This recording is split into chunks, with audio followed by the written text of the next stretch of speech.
La jurisprudencia, las tesis, los precedentes, herramientas indispensables en el día a día de cualquier abogado. Afortunadamente hoy tenemos la herramienta, creo yo, más eficiente, más eficaz para el tema de la actualización constante de las mismas. Me refiero al Semanario Judicial de la Federación. En este video encontrarás un tutorial de cuándo fue la reforma de 2021 en relación con el precedente judicial. Espero te sirva. Yo soy Víctor Acosta Cid desde la ciudad más caliente del mundo. Gracias.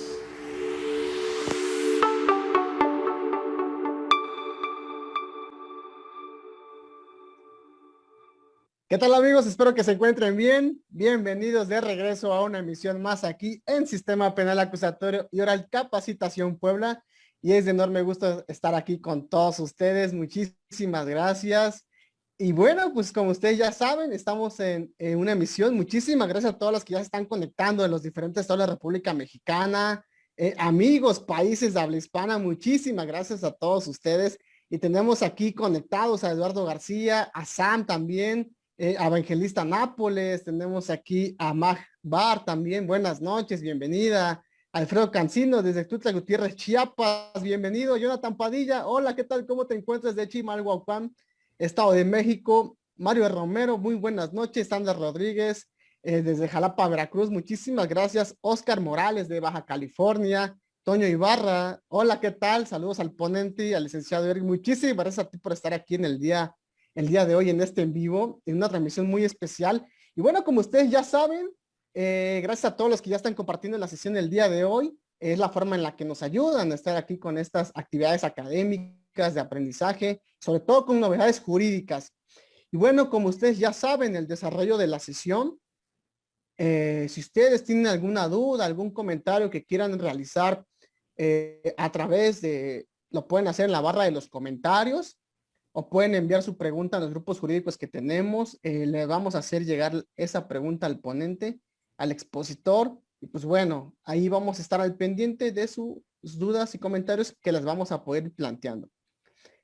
Y bueno, a lo que hemos sido citados el día de hoy, es un tema muy especial, es jurisprudencia y presidentes y precedentes. ¿Desaparece sí o no? Y bueno, hoy se encuentra con nosotros un gran amigo, el maestro Víctor Acosta Cid, de San Luis Río Colorado, Sonora. Es licenciado en Derecho por la Universidad de California, maestro en Ciencias Jurídico Penal por el Centro Universitario de Sonora y doctorante en Derecho Procesal Penal por el Centro de Estudios de Posgrado de Campus Mexicali. Amigos, también es egresado del curso de especialización judicial en materia de amparo por parte del Instituto de la Judicatura Federal. Cuenta con una especialización en Derecho Constitucional por la Universidad de Salamanca, España.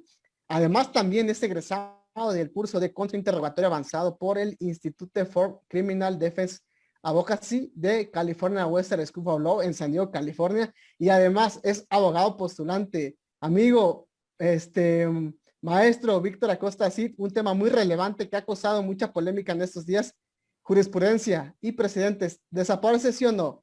Muy buenas noches, muchas gracias por Muy buenas noches, muchas gracias. Se congeló un poco ahí la... aceptar esta invitación. Muchísimas gracias por aceptarlo.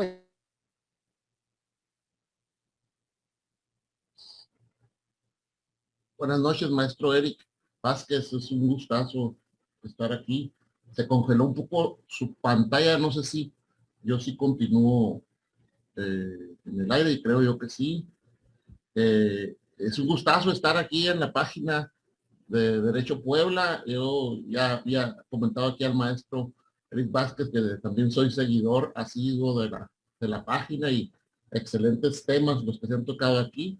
Y pues bueno, ahora estamos aquí de este lado de la cámara. Y un saludo a todo su auditorio, maestro. Vamos a tocar este tema y espero pues, con toda la confianza que las dudas que tengan nos las hagan llegar y trataremos de resolverlas o acrecentarlas, ¿no? ¿Por qué no? Pero bueno, estamos aquí a las órdenes de todos ustedes. No sé si quiera que empecemos con el tema de una vez. Sí, adelante, maestro, bienvenido. Sí, claro. Muchísimas gracias. Me voy a permitir compartir la pantalla. Tengo un material. Se lo hice llevar al maestro Eric, el que lo quiera tener con toda la confianza. La idea es aquí que todas sus dudas se vayan aclarando y con toda la tranquilidad del mundo, si en algo Yo puedo servir incluso durante la clase o después de la clase, no hay problema, voy a dejar mensajes. Bien, voy a compartir esta presentación, pero quiero, a ver, ahí está. Quiero empezar con una pequeña anécdota, maestro Eric. Hace unos pocos de años, como unos 20 y tantos años, cuando yo recién empezaba en el litigio, tuve la fortuna de trabajar con personas que me enseñaron lo que era lo importante de estar al pendiente de las tesis de jurisprudencia y de las tesis aisladas del Semanario Judicial de la Federación. Y tuve un asunto, uno de mis primeros asuntos, o de los primeros asuntos de mis primeros años, por así decirlo, en el que una persona, él era policía municipal, pues esas cosas raras que a veces suceden en México, le encargan la yarda municipal de acá de donde tienen su casa, por mi recordado, y agarra un vehículo, tenía un carro similar, y le empieza a quitar partecitas a él, ¿no? Y de repente ya le quitó hasta el motor y la transmisión y una serie de cosas. Se lleva el asunto a la Contraloría Municipal, la dueña del vehículo que tenía inventario, tenía fotografías, lo señala directamente y él asume y dice, sí, yo, pues se me hizo fácil, le quité las piezas, etcétera. Se promete que le va a pagar, no lo hace y lo llevan el asunto a la materia penal. En la materia penal, básicamente, él dice lo mismo, sí, fue un error, admite esta cuestión y promete que le va a pagar y no vuelve a pagar. Y llega el asunto, está en etapa de pruebas. Cuando está en etapa de pruebas, nos hacen llegar el asunto, yo en tiempo litigaba con un compañero abogado, con un socio, y empiezo a revisar ahí, pues si había jurisprudencia nueva o algo que nos pudiera servir, porque el asunto, pues, como dicen, uno estaba prácticamente muy complicado, muy clavado, ¿no? Confeso, etcétera. Entonces, cuando veo el semanario de ese mes, el más reciente, que en ese tiempo era en libros, ¿no? Veo que hay una jurisprudencia, él estaba por peculado, y que decía más o menos lo siguiente, todavía está vigente, esa tesis es como del 99. Peculado no lo cometen quienes no tienen facultades de distraer el bien en términos de la ley, en términos jurídicos, algo así más o menos establece la tesis. Entonces, el asunto ya para cerrarnos el periodo de pruebas, cuando esa cuestión, veo la tesis y luego leo la ejecutoria, yo me doy cuenta que él estaba en ese supuesto, que él no tenía facultades de disposición, porque en los ayuntamientos, bueno, al menos acá en Sonora, las facultades de disponer de los bienes son de los síndicos municipales, no más, no del presidente, no del contralor, no de nadie, del puro síndico municipal. Entonces, yo pido un informe de autoridad al director de la policía y uno al síndico, y les pregunto si él tenía facultades de disposición. Me contestaron lo que me contestaron, la ley era muy clara, yo lo hice nomás por robustecer mi posición en ese momento. Me dicen que no, cierran el periodo, no hay pruebas que agregar, y el Ministerio Público, ya nomás yo cruzo los dedos en ese tiempo, dijo, ojalá y siga y acuse por peculado. Y sí, acusa por peculado. Y entonces yo tomo el sentido de la tesis y digo, ¿sabes qué? Esta persona no puede cometer peculado porque no tiene facultades de disposición. Y obviamente explico y hago, no sé si conocen los compañeros de aquí de Derecho Puebla, una figura que se llama copiar y pegar una parte de la ejecutoria. Casi no la utilizamos, pero los abogados, pero a veces de repente ahí pongo la parte exacta de la ejecutoria que establece esta cuestión y la tesis y absuelto, ¿no? Esta persona, bueno, sale y lo que ustedes quieran, pero bueno, la idea no es hacer apología del delito, obviamente, sino ver la diferencia que puede hacer conocer o no conocer las tesis a tiempo, apropiadamente. Nos pueden servir para negociar, nos pueden servir para ganar un asunto, nos pueden hacer perder un asunto si no estamos al tanto de ellas. Entonces, lo que queremos dejar claro con este taller es la importancia de la teoría de las jurisprudencias, de las tesis, de los precedentes, pero también al final, si me lo permite, maestro, voy a hacer una explicación creo yo que es muy práctica con la página del Semanario Judicial de la Federación para que los compañeros aquí, los que no están muy familiarizados, sepan buscar las tesis y encontrarlas rápidamente, porque lo que no tenemos es tiempo, la mayoría de nosotros, y queremos aprender las cosas y poder manejar nuestras herramientas de trabajo rápido, y eso a fin de cuentas el tiempo es irreemplazable. Entonces esa es la idea de esta plática. Voy a empezar un poquito con lo que es la teoría de las tesis y los precedentes. Y veamos que esta palabrita, la palabrita precedentes, nos va a generar, por el manejo que se ha dado desde el inicio del semanario, una serie de confusiones, sobre todo ahorita con las reformas que ha habido en estos días. Miren, empiezo por un poquito de la historia. El Semanario Judicial de la Federación, las tesis, ¿cómo nace? Al inicio se publicaban, en 1870, Benito Juárez saca un decreto en donde él ordena que a partir del mes de enero del 71, de 1871, se empiecen a publicar las sentencias, o sea, los precedentes completitos que la Corte vaya sacando, y los hacen dos periódicos, creo que uno se llamaba El Foro y el otro La Abogacía, de la Ciudad de México. Ahí se empiezan a publicar las sentencias. ¿Cuál es la finalidad de que se publiquen las sentencias o las tesis? La publicidad y la seguridad jurídica, que todo el mundo pueda tener la confianza de saber los criterios, porque son estos públicos, y es un principio también del republicanismo, ¿no? Que todo el mundo estemos enterados de cómo están resolviendo nuestros tribunales y cuáles son las consideraciones que tomaron en cuenta para resolver tal o cual asunto en X sentido, ¿no? Entonces, así empieza. Estas primeras 4 épocas que va desde el periodo de Juárez hasta el periodo prácticamente ya de estallido de la Revolución Mexicana, en donde se interrumpe la 4ª época y se anula la Suprema Corte y todos los poderes de 1914 a 1917. En ese tiempo se publicaban primero unas sentencias, pero en la segunda época sale un reglamento del Semanario Judicial de la Federación y se decide hacer en una especie de síntesis o resumen, y conste que ojo con las palabras que estoy utilizando porque no son las más adecuadas ahorita, pero en aquel tiempo una especie de síntesis o resumen de las sentencias para así poder publicar más de ellas.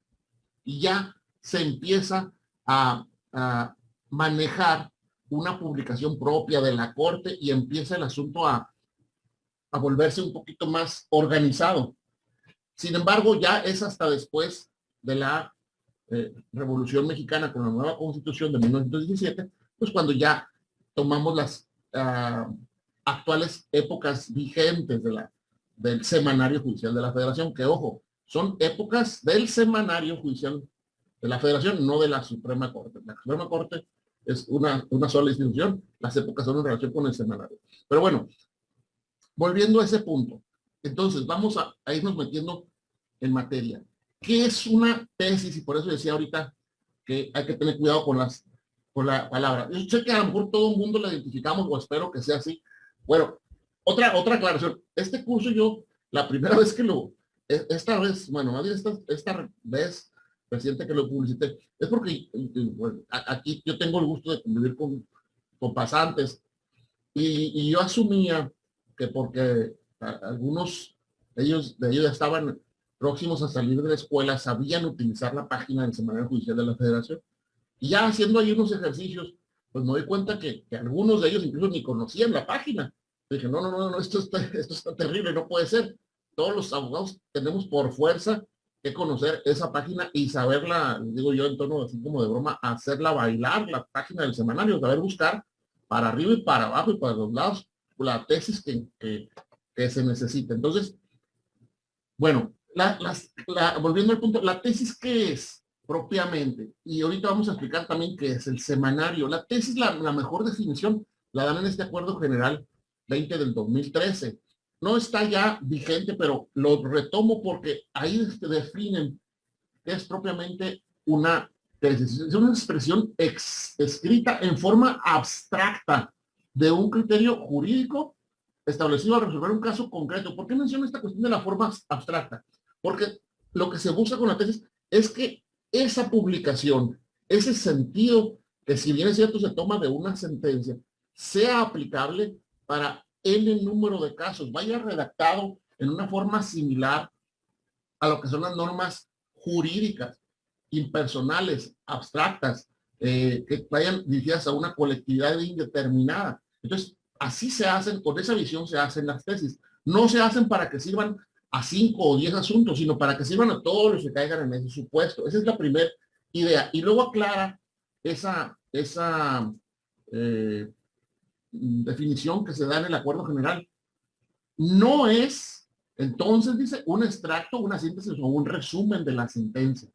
No es un copy-paste, como yo mencionaba hace rato de la otra sentencia, de la parte esencial de la sentencia, sino la modificación a ponerla de forma abstracta para que ese supuesto que se está manejando en esas consideraciones de la sentencia nos sirva para X número de asuntos. ¿Cuáles? Los que vengan, 5, 10, 15, 1000, los que se ubiquen precisamente en el supuesto jurídico idéntico. Bueno, eso es una tesis. Y yo creo que todos las conocemos, pero bueno, no está de más ver una aquí del semanario judicial. Me voy a meter. Toda la plática va a ser en estar viendo la pantalla del semanario. Si nosotros buscamos una tesis, la que sea, pues propiamente, a lo mejor para los que no estén muy familiarizados, esta es una tesis, ¿no? Tiene sus partes que ahorita vamos a comentar cuáles son. Pero bueno, me regreso a lo que es la exposición para seguir con cierto orden, ¿no? ¿Qué tienen las tesis? En aquel tiempo, ojo con esto, en aquel tiempo, artículo 218 antes de la reforma, se decía que las tesis tenían un título, un subtítulo, consideraciones y datos de identificación del asunto. ¿Y por qué menciono esto? Miren, la gran mayoría, yo creo que aquí son jóvenes, son de la 11ª época para acá o de la 10ª época para acá, pero que nos tocó un poquito ya más litigar cuando el jus iba saliendo, así se llamaba. En los discos se decía que las tesis, voy a volver a poner la página, tenían un rubro, que era esta parte, esto para acá, voy a señalar aquí, tenían un rubro,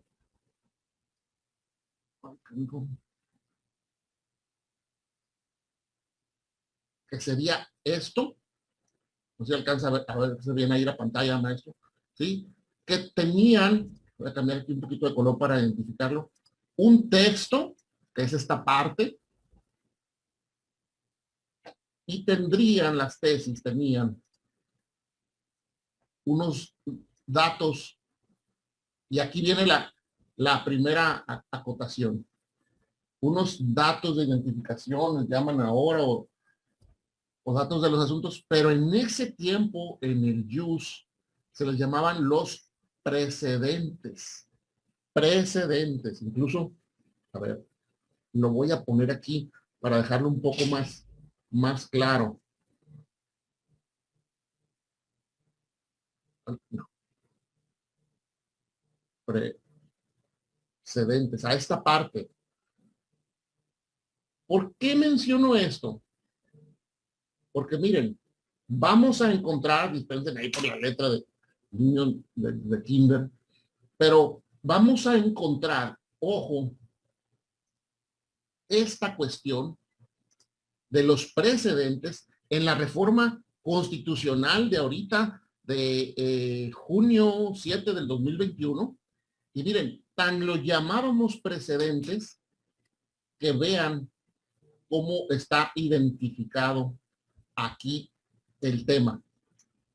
Precedentes. O sea, una de las formas de búsqueda dentro de las tesis es en esa parte donde identificamos el asunto, de dónde viene. La cuestión es que no nomás se ha utilizado, es decir, dentro de la tesis, no nomás se utiliza en la página del jus, sino que también ya se estaba utilizando en esta parte, cierro aquí, en esta parte de aquí. Déjenme borrar. Voy a poner otro color para que se distinga. En esta parte de aquí, precedentes. No sé si lo alcanzan a ver. Entonces la palabra tiene diferentes significados, hasta tecnológicamente hablando, dentro de la página del semanario. Pero bueno, quiero dejar identificados cada uno de ellos para que no se confundan. Si es uno nuevo que dice, ¿por qué se dice aquí precedentes? Y luego, ¿por qué allá se llaman precedentes? Y luego en la reforma constitucional dice que un precedente, y luego dice que ahora son precedentes obligatorios. Y lo que comentábamos cuando platicábamos, maestro, y esos precedentes sustituyen a la jurisprudencia, ¿son jurisprudencia o qué está pasando con ellos? Pues, ¿cómo debemos utilizarlos adecuadamente? Voy a tratar de ser lo más claro posible en esto. Mire, cuando se crea el jus, al inicio se le llamaba precedentes únicamente, ojo, dentro de la tesis, a esta parte que estábamos viendo aquí, a las partes de abajo donde identificaba uno el asunto. A esta parte eran los precedentes, me acuerdo que era muy socorrido uno y yo hasta en clase así lo manejaba. No había otro. Pero después cuando hay una parte aquí del semanario que la voy a poner, en la que se publican precedentes revueltos de las sentencias, de las tesis, perdón, de las ejecutorias que acompañan a las tesis, que a veces están en la opción ahí, que ahorita lo voy a mencionar luego cómo se buscan, pero que a raíz del 2015-2016, a las controversias constitucionales,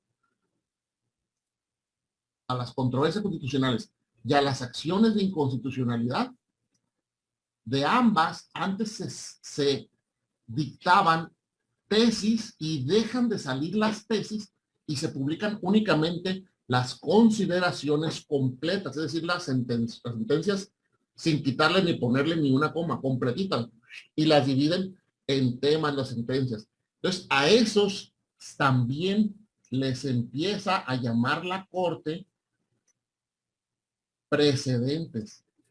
No hay que asustarnos ni confundirnos. Entonces, por así decirlo, miren, vamos a identificar dos tipos de precedentes que se mencionan. Los precedentes dentro de la tesis, que ahora le llaman asuntos, tratan de cambiarle el nombre, pero ya traemos cierta costumbre de ese nombre, y lo que son propiamente los precedentes propiamente dichos, por así decirlo, que son las sentencias completas, ¿no?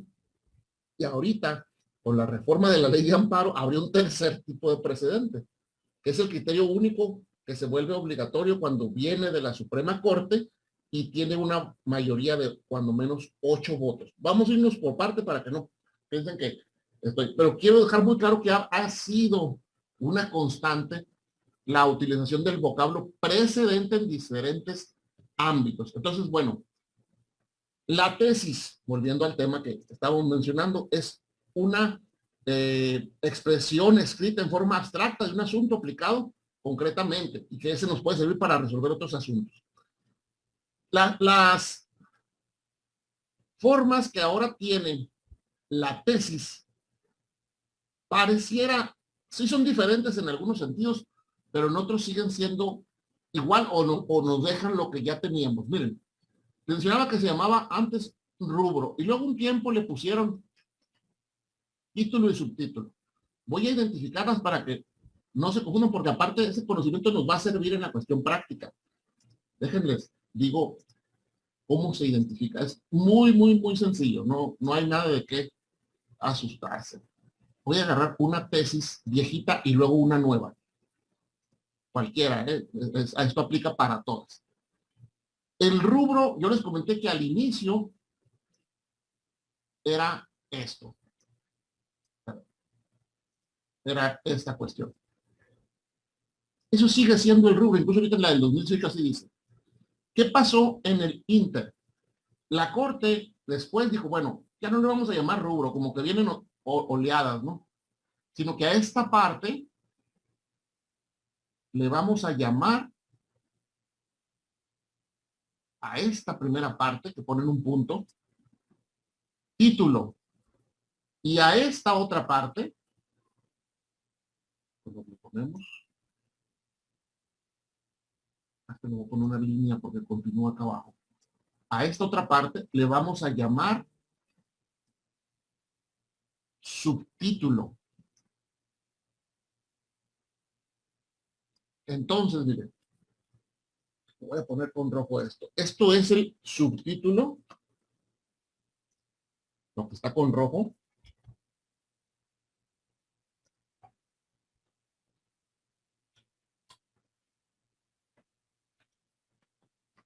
Lo que está con azul sería el título.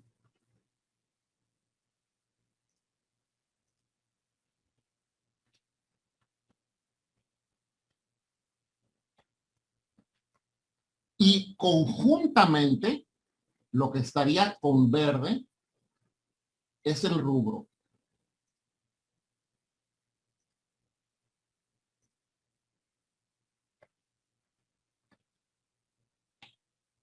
Bueno, sí, ¿eso qué? Para efectos prácticos. Es la forma de sistematización. Conste que estoy en una tesis del 2011, ¿eh? Del 2011. Esto sigue aplicando para las de ahorita.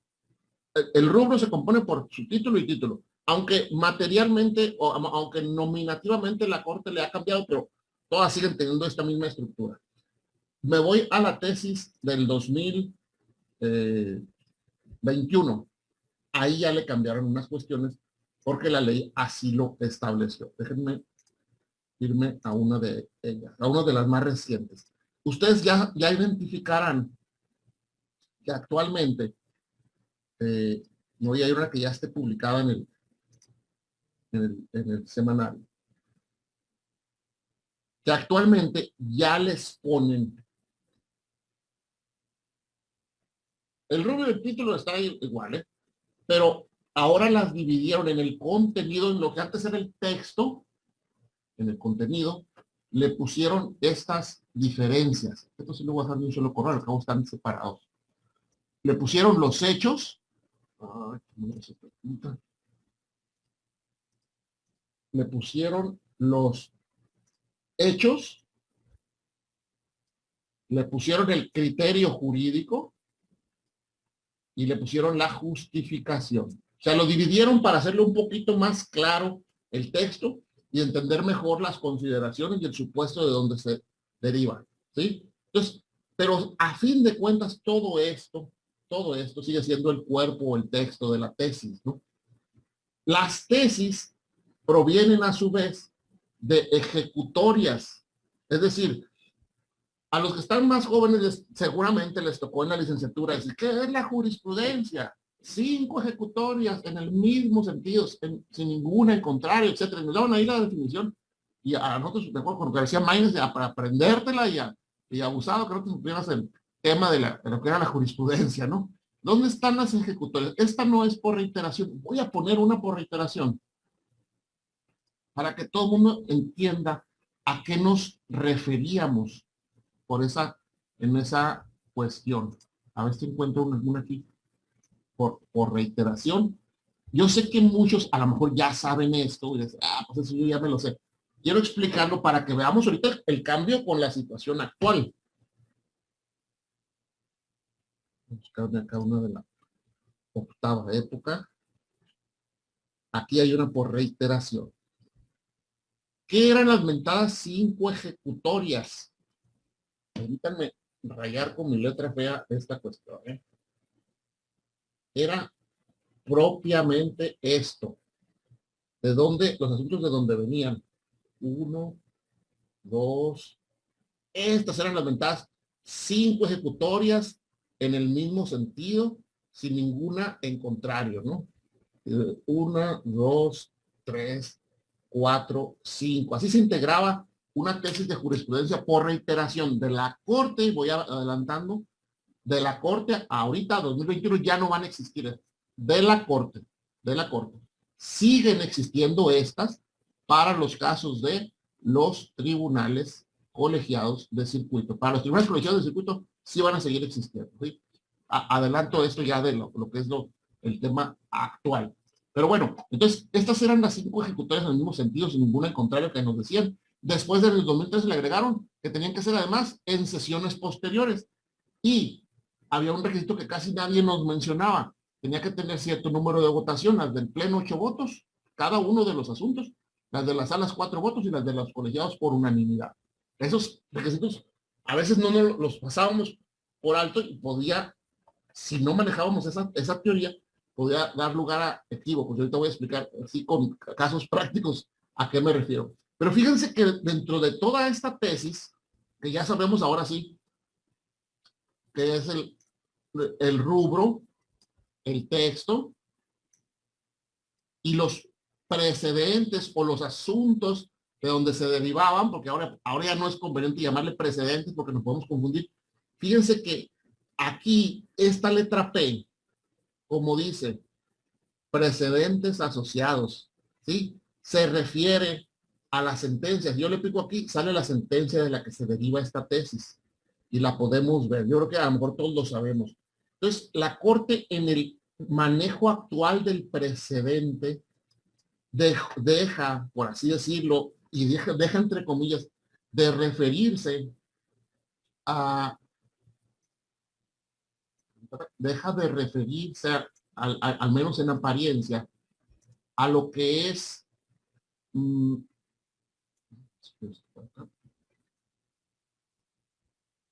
a lo que es dentro de la tesis,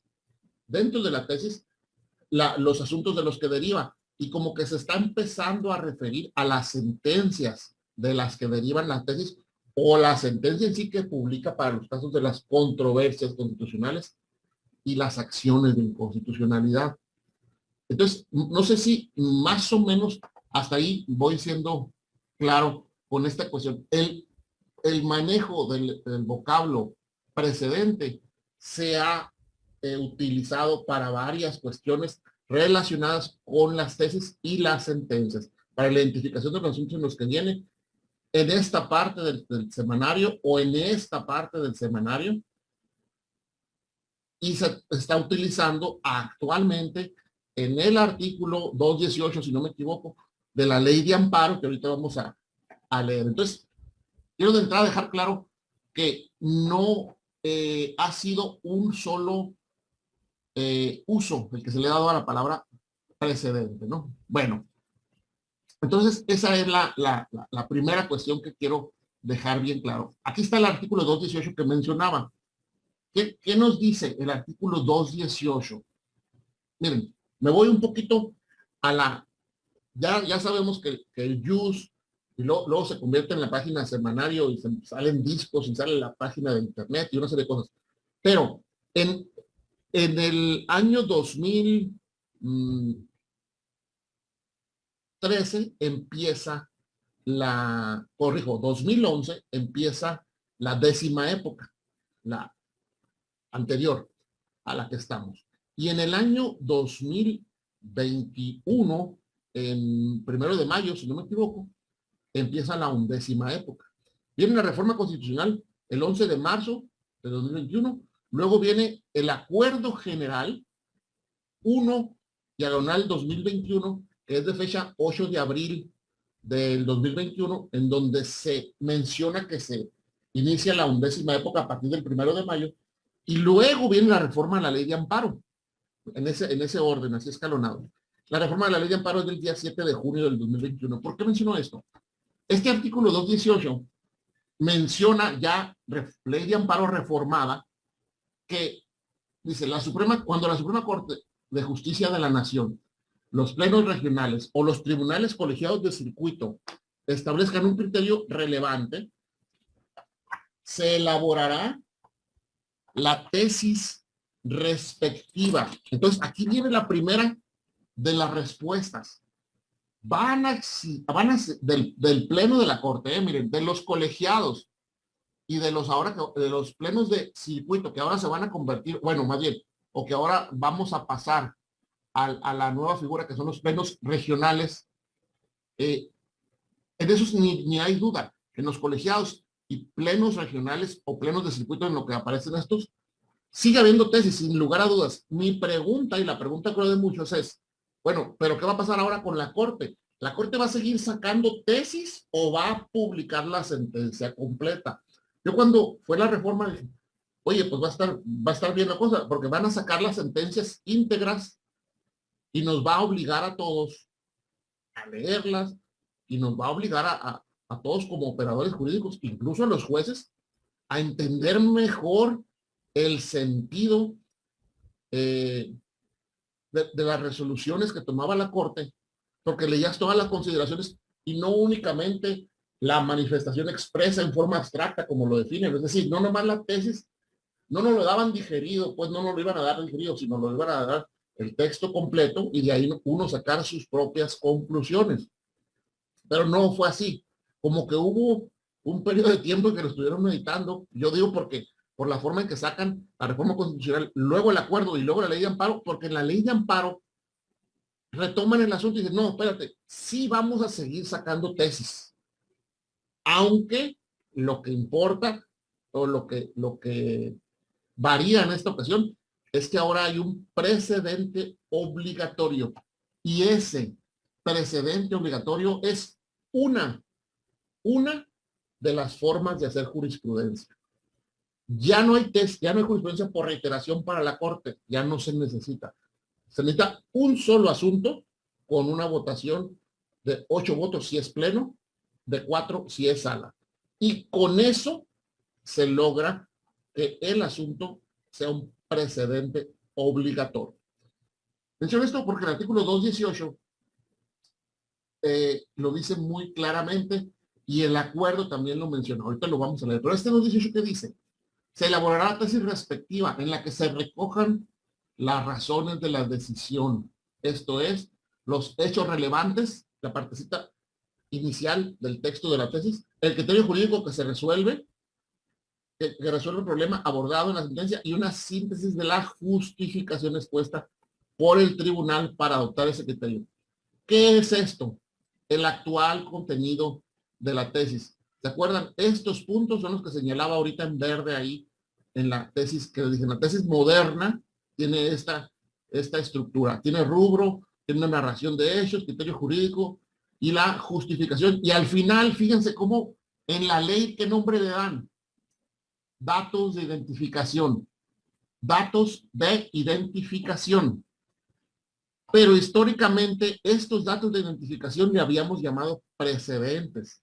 Y en la página del semanario arriba dice precedente asociado. Y en el inicio donde vamos a buscar dice precedente. Bueno, ahora la Corte ya le está cambiando el nombre y creo que debemos seguirla para no confundirnos y llamarles datos de identificación. Entonces, volvemos al punto. ¿Cómo sería una tesis actual? ¿Cómo tendríamos que identificarla? Me voy a cualquiera de estas de acá. Sería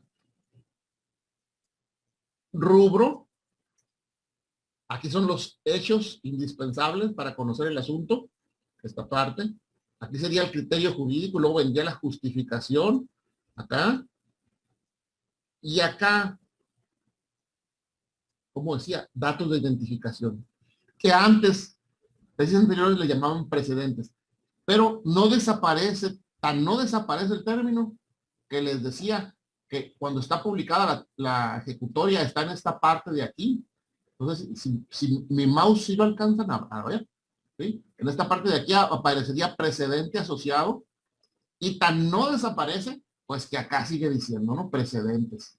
Y a la hora de las búsquedas, una de las formas de buscar es por precedentes.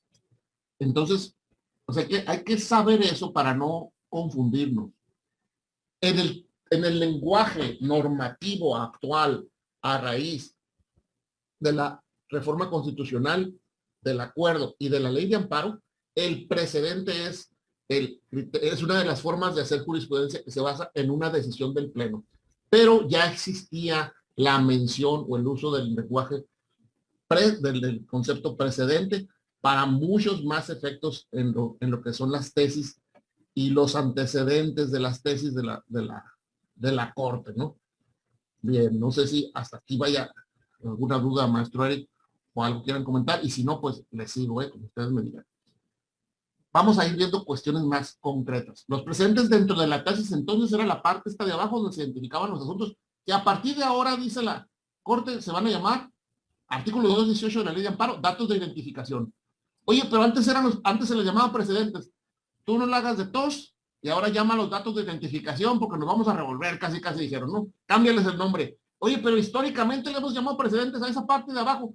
Hasta en la parte del semanario dice, tú déjalo así, ponle en la ley datos de identificación, que yo sé por qué te digo, casi le dijeron yo creo al redactor, ¿no? Entonces, esos son los precedentes dentro de una tesis. No hay por qué asustarnos. Son cambios, hay que aprenderlos. ¿Cuántos tipos de tesis hay? Voy a ir a cuestiones a lo mejor que para algunos son muy básicas. Las tesis aisladas y las de jurisprudencia o tesis jurisprudenciales que se les llaman. ¿Cuál es la única diferencia entre ellas dos? La obligatoriedad. Las tesis aisladas son referencias y ojo con esto, son referencias no obligatorias, pero a veces, híjola, no todos los juzgadores, pero a veces hay juzgadores que uno presenta una tesis aislada y hasta te dicen así, a veces secretarios que no entienden la magnitud de que las tesis a veces no son obligatorias, no nomás por el sentido formal, sino también por las razones que contienen. Y dices, no, sí, pero es aislada, o sea, como que, es aislada y me vale gorro, ¿no? O sea, puedes traerme 10 tesis aisladas en el mismo sentido del tema, que sean parecidas de diferentes tribunales, y no la voy a aplicar porque es aislada y por mis pantalones, pero bueno, la única diferencia es la obligatoriedad. ¿Dónde viene la obligatoriedad de la jurisprudencia? En el artículo 217 de la ley de amparo. Si ustedes un día quieren referir esta tesis, me aplica mi asunto y ya de plano tienen que hacer la referencia de la obligatoriedad porque están ante una situación de que se están negando a aplicárselas, la referencia es el artículo 217 de la ley de amparo. No vamos a leer el 217, prefiero explicarlo, compañeros. Miren, es algo sumamente sencillo, creo yo. Primer margen de aplicación. La jurisprudencia única y exclusivamente obliga a órganos jurisdiccionales. Ojo con esto. No estoy diciendo órganos del Poder Judicial o de los poderes judiciales. Obliga única y exclusivamente a órganos jurisdiccionales. Es decir, obliga a los poderes judiciales propiamente dichos, federales y locales. Pero también obliga a los tribunales militares, a los tribunales administrativos, a los tribunales laborales y burocráticos. ¿Por qué? Porque todos ellos son tribunales, son órganos jurisdiccionales.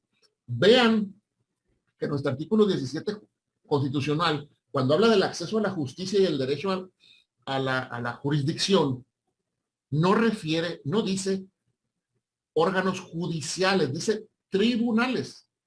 Entonces, los tribunales probablemente son los que tienen la encomienda de la jurisdicción, que es la función del Estado precisamente encargada de dirimir conflictos. Entonces, todos los tribunales u órganos jurisdiccionales del país, que es lo mismo, son los encargados y obligados de acatar la jurisprudencia. En consecuencia, ¿quiénes no están obligados? Formalmente hablando, ¿quiénes no están obligados a acatar la jurisprudencia de la Corte o de los tribunales colegiados o de los plenos de circuito o regionales que ahora van a existir? No están obligadas las autoridades de los poderes legislativos ni de los poderes ejecutivos. Mire, ¿y por qué menciono esto? No digo para contrarrestar el sentido de la jurisprudencia, no, claro que no. Pero, por ejemplo, si uno de nosotros llega al Ministerio Público, que no es un tribunal, que no es una autoridad administrativa aún, y le dices, exijo que se me aplique esta jurisprudencia, el Ministerio Público está en todo su derecho, formalmente hablando, de no aplicarla. Claro, ¿qué va a pasar más adelante? Cuando llegue al tribunal, el tribunal sí la va a aplicar, y a lo mejor en contra del sentido del criterio del Ministerio Público. O si uno llega al Congreso y ¿sabes qué? Congreso, no puedes legislar esta materia porque hay una jurisprudencia. Va a decir el Congreso, a mí me vale, yo la legislo. No puedes obligarme con esa jurisprudencia. Pero en un tribunal, si no te la aplican, bueno, puede ser que los tribunales no la apliquen indebidamente, pero ya tienes un concepto de relación para tu demanda de amparo o para tu apelación, ¿me explico? Entonces, esa es la gran diferencia, la obligatoriedad. Las tesis jurisprudenciales, las tesis de jurisprudencia, son obligatorias. ¿A quiénes obliga en qué términos? Muy sencillo, mire. Las del Pleno de la Corte, pues está fácil. A todos los tribunales del país. No se salva nadie. Las salas, los plenos de circuito o los plenos regionales que ahora van a existir pronto, los colegiados, los unitarios, los poderes judiciales locales desde su segunda instancia y primera instancia y tribunales menores, las juntas de conciliación y todos los que mencionaba hace ratito, todos los tribunales. Las de las salas, ¿a quiénes obliga? Bueno, las de las salas obviamente no obligan al pleno y tampoco obliga a la otra sala, es decir, no obliga hacia arriba ni obliga hacia un lado, pero sí obliga a todos los inferiores, que son los que ya mencioné, todos los tribunales del país hacia abajo. Las de los plenos regionales, aquí ya cambia, bueno, ahorita todavía no están integrados los plenos regionales, tiene que salir un acuerdo del Consejo de la Judicatura, pero van a existir. Ahorita existen los plenos de circuito. ¿A quiénes obliga la jurisprudencia a los plenos de circuito? A todos, ojo, dentro de su circuito. A todos los tribunales dentro de su circuito. Acá con nosotros somos el 15º circuito para unas cuestiones y para otras somos el 5º circuito. ¿Por qué menciono esto? El 15º circuito, nosotros, es todo Baja California y San Luis de Colorado, donde tienen su casa. Pero el 5º circuito es Sonora, con excepción de San Luis de Colorado. Nomás que hay unas cuestiones que se deciden aquí en San Luis contra las que te tienes que ir amparo indirecto al 15º circuito. Y hay otras que ya brincan a segunda instancia, que van a acabar en amparo directo y esas van a ir a parar al 5º circuito. Entonces estamos así como que a la mitad para unas cuestiones y para otras. Entonces, a veces algunas cuestiones nos decidirá el pleno del circuito 15º y en otras el pleno del circuito 5º. Y según el caso concreto que se esté resolviendo, se aplicará una o la otra. En Puebla no sé qué circuito es, pero el pleno de ahí únicamente al circuito de Puebla o al que comprenda según el Poder Judicial, según el Consejo de la Judicatura, ahí nomás se aplicaría. Antes, bueno, ya no, pero eso ya no existe. Los colegiados, cuando resolvían jurisprudencia, aplicaba a todo el país. Y podías venir con una jurisprudencia de Yucatán a aplicarla a Sonora o a Sinaloa o a Chihuahua. Pero bueno, los plenos regionales se supone que las regiones van a integrar circuitos, entonces van a ser más grandes. Entonces, pues bueno, hay que esperar a que salgan para que vea cómo los integra. La integración ya viene en la ley orgánica, son 3 magistrados ratificados, dice. Pero no han definido de qué tamaño van a ser los plenos regionales en cuanto a geografía, me refiero, a cuántos circuitos van a integrar.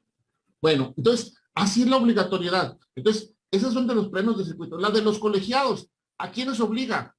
A todos los tribunales, única y exclusivamente de su circuito, o sea, más en corto, más pequeña la región. Pequeña entre comillas, porque por ejemplo casi prácticamente todo el estado de Sonora un circuito y todo el estado de Baja California otro, ¿no? Entonces, no pasa absolutamente nada. Así obliga la jurisprudencia hacia abajo. Dice, ¿qué son los datos de identificación y publicación? Bueno, ya los mencionábamos ahorita. Bueno, creo que son los únicos que me faltaron de mencionar. Los datos de identificación y publicación son los que vienen acá arriba. Déjenme borro esto. Estos de acá, que se copian en automático. Cuando uno pega la tesis, estos se ponen hasta arriba. Voy a hacerlo nomás para que quede claro. Si uno la copia y la pone en un documento de Word, vamos a suponer, pega ahí la tesis y quedan hasta acá arriba los datos de identificación. Estos serían, sí, pues no tienen mucha complicación. Esos son los datos de identificación. Bueno, ahora sí, ¿qué es un precedente? Miren, ojo con esto. Un precedente, ya no me refiero a los que están abajo de la tesis, ¿no? Sino me refiero a la sentencia propiamente hablando. ¿Cuándo se empiezan a usar los precedentes? No los empezamos a usar hoy en el 2021, se empezaron a utilizar a mi ver en el 2016 y se empiezan a utilizar en las controversias constitucionales y en las acciones de inconstitucionalidad. Para los que no están muy familiarizados o no recuerdan muy bien, acuérdense, controversias constitucionales, aquí les voy a poner 105, fracción primera de la Constitución. Voy a poner aquí otro color.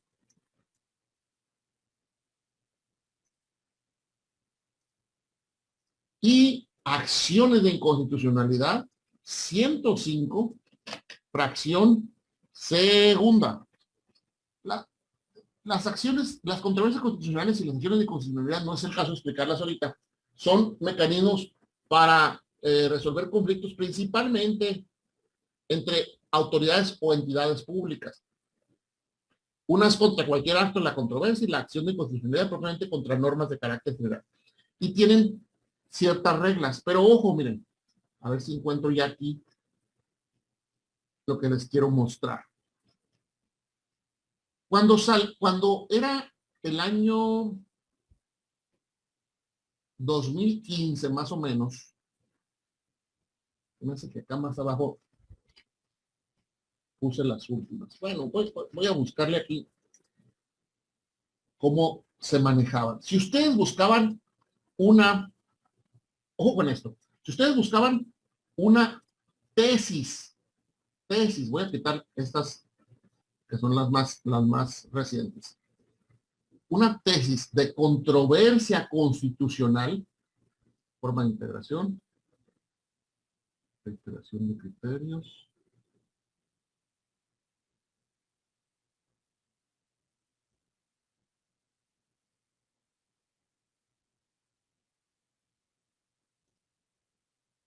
En la novena es donde hay más. Por ejemplo, de acción de inconstitucionalidad, uno se llama las tesis igualitas que las que venían de los juicios de amparo, igualitas, así, una tesis con su rubro, su texto y acción de inconstitucionalidad tal y las votaciones, etcétera. Eran tesis. A raíz del año 2016, si no me equivoco, la Corte hace un cambio. La Corte hace un cambio y crea esta parte. Crea esta parte. Bueno, mejor dicho, decide sistematizar de manera diferentes las controversias y las acciones. Y ya no las publica en tesis. Las publica totalmente, y fíjense, como precedentes. ¿Y qué empieza a hacer? Empieza a publicar las sentencias completitas, ya no tesis, ya no una redacción escrita en forma abstracta que se deriva de un asunto concreto. No, la sentencia de pe a pa, vámonos, completita. Y nadie nos avisó.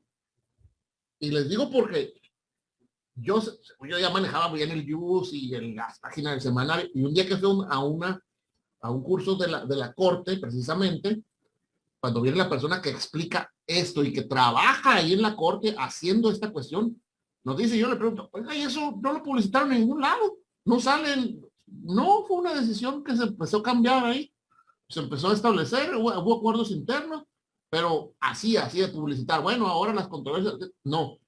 Entonces, ¿qué pasaba, compañeros? Bueno, al menos a mí me pasó, yo lo admito. Miren, se mete uno a buscar aquí, por ejemplo, hay una búsqueda, una situación, ¿cómo se llama? Alienación parental. Aquí está, alienación parental. Entonces, para que vean que no hay truco, como dicen, como el de la gorita, que no traigo gente que me siga en red, y le busca uno, 3 tesis. Híjole, qué poquita información hay, hombre. Ay, qué lástima. Yo pensé que aquí en las tesis iba a resolver mis dudas. Pues sí, pues con 3 tesis, pues sí, de algo me van a servir. No hay nada. Y ya, se iba uno ahí medio decepcionado. ¿Qué pasa o qué tiene que tener uno en cuenta? Que estoy buscando aquí, pero no estoy buscando acá. Bueno, me dirían, oye, también buscan las nuevas, las de esta semana. Sí, claro, las de esta semana y las anteriores y las anteriores, hay que buscarlo. No me refiero a eso. El problema es que vean, en la práctica, alienación parental. Y le pongo buscar aquí, y va a decir, pues me salieron otras 3 tesis. No, me salieron 2 acciones de inconstitucionalidad. Pues tampoco es mucho para ese caso. Sí, pero vean lo que pasa. Esta acción de inconstitucionalidad, en su contenido trae 10 criterios que no estaba tomando en cuenta y que si no los busco así, no los voy a encontrar. Y esta es una. Y la otra, la 2, trae 21 criterios. Entonces, lejos de tener 3 criterios de 3 tesis, tengo 21 aquí y de eso ya 31 criterios más que debiera tomar en cuenta leer. Entonces, si se fijan, esta ya no es una tesis. Aquí está el nombre. ¿Cómo le empieza a llamar la Corte? Precedente. Estos eran los primeros precedentes que salieron. Y se fijan, esta ya es de 2019. Pues la Corte nos lo facilita un poco. Nos dice, bueno, si quieres leer la tesis, le picas aquí a cualquiera, es un hipervínculo y ese te dirige a la parte concreta de los considerandos donde se habla del título correspondiente, ¿no? Y si te le picas acá al 8, te va a mandar a otro donde habla de esa cuestión, y si le picas al 11, te va a mandar a la otra parte de la sentencia donde se habla del tema. Entonces, fíjense, qué importante es tener en cuenta también las controversias constitucionales y las acciones de inconstitucionalidad, porque estamos dejando, hagan de cuenta, medio pastel por fuera, ¿no? O sea, yo soy perfecto para las tesis. Pues sí, pues te pasan, cada semana que se te pasa revisar las controversias y las acciones, le estás perdiendo, pues, como abogado, para ser claro. ¿Sí? Entonces, ojo con esa cuestión. Y les digo, allí es donde se empezaron a manejar los precedentes. No es de hoy, es desde 2016. Lo único que les digo, nadie les dio publicidad a ese cambio. Entonces, ese es un precedente, dice el artículo 43 de la ley reglamentaria de la fracción primera y segunda del 105. Son las razones contenidas en los considerandos. Por eso la Corte publica la sentencia completa, porque a diferencia de la ley de amparo, en el 218 sí dice, se va a hacer una tesis. Acá en las controversias constitucionales y en las acciones de constitucionalidad, no, ya no hay tesis desde el 2016 para acá, ya no van a encontrar, ¿sí? ¿En dónde se publican los precedentes? Bueno, ya ahorita lo estamos viendo allá en la página, parte concreta de la página del semanario, la que dice precedentes de las controversias y de las acciones. Nomás para recapitular ahí ahorita los temas, ¿no? Entonces, ¿quiénes emiten jurisprudencia ahorita? Bueno, el TRIFE, sin lugar a dudas, ¿no? Pero pues no es el tema de nosotros, del Tribunal Federal Electoral. Pero hay que tenerlo en cuenta. Y los tribunales administrativos también tienen su propia jurisprudencia. Pero en cuanto al tema que nos ocupa, la Corte, los plenos de circuito, y conste aquí le estoy poniendo próximamente los plenos regionales porque todavía no existen, pero van a existir pronto, y los tribunales colegiados de circuito. Dieron un margen de año y medio y que tiene que haber una declaratoria del Consejo de la Judicatura para que empiecen a funcionar los plenos regionales. Mientras no existan, siguen existiendo los plenos de circuito. Hay que aclarar eso, ¿no? ¿A quiénes obliga la jurisprudencia? Aquí ya lo mencioné, a quiénes obliga cada una de ellas. Pero si alguien tiene alguna duda, ahorita lo retomo. ¿Cuántas formas de crear jurisprudencia había para que no perdamos? Había 6, compañeros. Van a decir, oye, espérate, si yo agarro la ley de amparo, nomás hay 3. pues, ¿a qué maestro invitaron, no? Sí, pero ahí van las otras, Son 3 de la ley de amparo, las que había. Había por reiteración, la de 5 ejecutores en el mismo sentido, sin ningún contrario, que a todos nos enseñaron. Había una jurisprudencia por sustitución, porque ya no hay. Ahorita voy a explicar por qué. Y hay, o sea, todavía existe, la de contradicción de tesis. ¿Sí? Y ya decir, ¿y cuáles otras hay? La de controversia constitucional que estaba mencionando. La de acción de inconstitucionalidad, porque a fin de cuentas también son jurisprudencia, y ahí van 5, nos falta una. Hay una muy rarita, que es, por aquí voy a traer un ejemplo, esta, la de contradicción de tesis entre el TRIFE y una sala de la Corte o el Pleno de la Corte. Van a decir, no, ahora sí se fumó el maestro. ¿Cómo van a tener criterios contradictorios si la Corte regla general no se mete en materia electoral? Bueno, regla general, en las acciones sí se mete, en las acciones de inconstitucionalidad. Acuérdense que puede impugnar un partido político y puede resolver cuestiones electorales. Pero hay otra cosa. Por ejemplo, si resuelve algo del artículo 5, en el artículo 5 viene la libertad de trabajo, pero acuérdense que también viene como una de las materias, o entre comillas, obligatorias para nosotros, el día de la jornada electoral. Entonces, con el artículo 5 pudiera coincidir o pudiera tener criterio encontrado con una sala del TRIFE. O un caso que creo que por aquí debe de venir, cuando se dictan órdenes de aprehensión o autos de formal prisión antes de vinculación ahora, se suspendían los derechos electorales. Entonces, hubo unos casos ahí que dijo la Corte, bueno, si una persona tiene orden de aprehensión, ¿puede ser candidato? Pues que sí, que no, etcétera. Bueno, ahí hubo criterios contradictorios y en cuanto al auto de formal prisión también. Voy a irme a un ejemplo para que vean. Miren, por ejemplo, esta tesis es de esas en las que hubo contradicción entre una sala de la Corte y hubo contradicción entre la sala con la sala superior del TRIFE. Aquí viene la mención entre quienes hubo. Permítanme. Contradicción de tesis. ¿Entre quienes? La sala superior del Tribunal Electoral del Poder Judicial de la Federación y la primera sala. Entonces, ese es un tipo de contradicción de tesis mucho más escasa, mucho más rarita, pero entonces son 6 formas de crear jurisprudencia que había. Ahorita, ¿cuántas hay? 5 son igualitas. Reiteración, contradicción de tesis normal, esta contradicción de tesis en materia electoral, por así decirlo, controversia constitucional y acción de inconstitucionalidad. ¿Y cuál es la nueva? La jurisprudencia por precedente obligatorio, que es la que nos tiene en esta conferencia, en esta plática, ¿qué conferencia? La jurisprudencia por precedente obligatorio es la nueva. ¿Cuál dejó de existir? La jurisprudencia por sustitución, que venía en la ley de amparo. La jurisprudencia por precedente obligatorio o por precedentes obligatorios, ahora viene en el 222 y 223 de la ley de amparo, por ahí viene. Y la jurisprudencia por sustitución venía por ahí del artículo 230, si no me equivoco. Miren, voy a explicar la jurisprudencia por sustitución para que sepan cómo se utilizaba y por qué ya no se va a utilizar. ¿Qué era la jurisprudencia por sustitución? Vamos a pensar en términos así reales.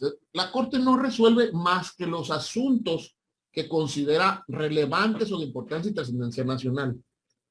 Entonces, por ejemplo, a la Corte llega, no sé, el caso de la persona transgénero o el de la marihuana, para que más o menos todos lo ubiquemos.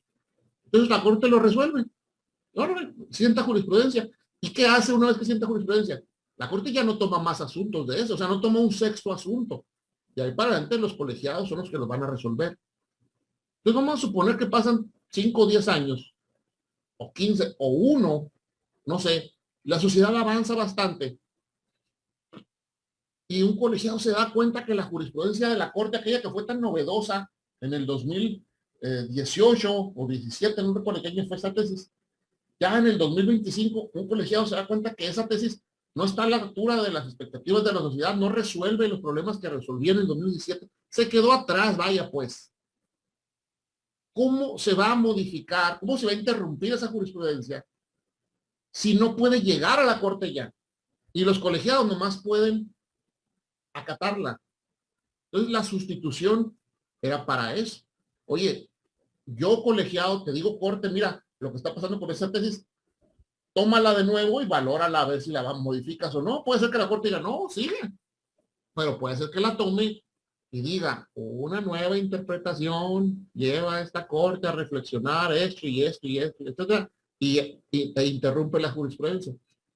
¿Por qué ya no se va a necesitar? ¿No puede seguir siendo el colegiado? Sí. Pero antes pasaba esto.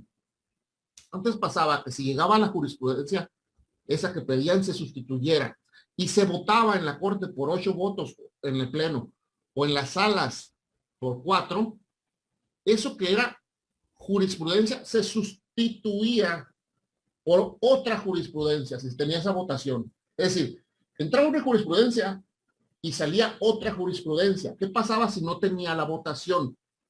Entraba una jurisprudencia y salía una tesis aislada, no obligatoria. ¿Y por qué ya no se necesita? Porque ahora con un solo precedente y la votación, o sale jurisprudencia o sale aislada. No queda de otra. Entonces no se necesitan los 5 en el mismo sentido. Entonces, vaya, como se resuelva, va a salir una de las dos, entonces no se necesita propiamente la cuestión de la sustitución, porque ese tema, sí es cierto, los colegiados van a poder seguir diciendo, oye, Corte, retómala, o la misma Corte con la facultad de atracción, decir, oye, yo quiero retomar este asunto porque creo que esa tesis ya debe ser modificada, o algún ministro, etcétera. Pero la cosa es que ya no hay reiteración en la Corte, pues un solo asunto y se acabó, lo cual a mí me parece bien, ¿eh? Pero bueno, son cuestiones de criterio. Entonces, me regreso al temario. Ejemplo de esta tesis de contradicción. A ver si no se me quedó algo aquí en los puntos.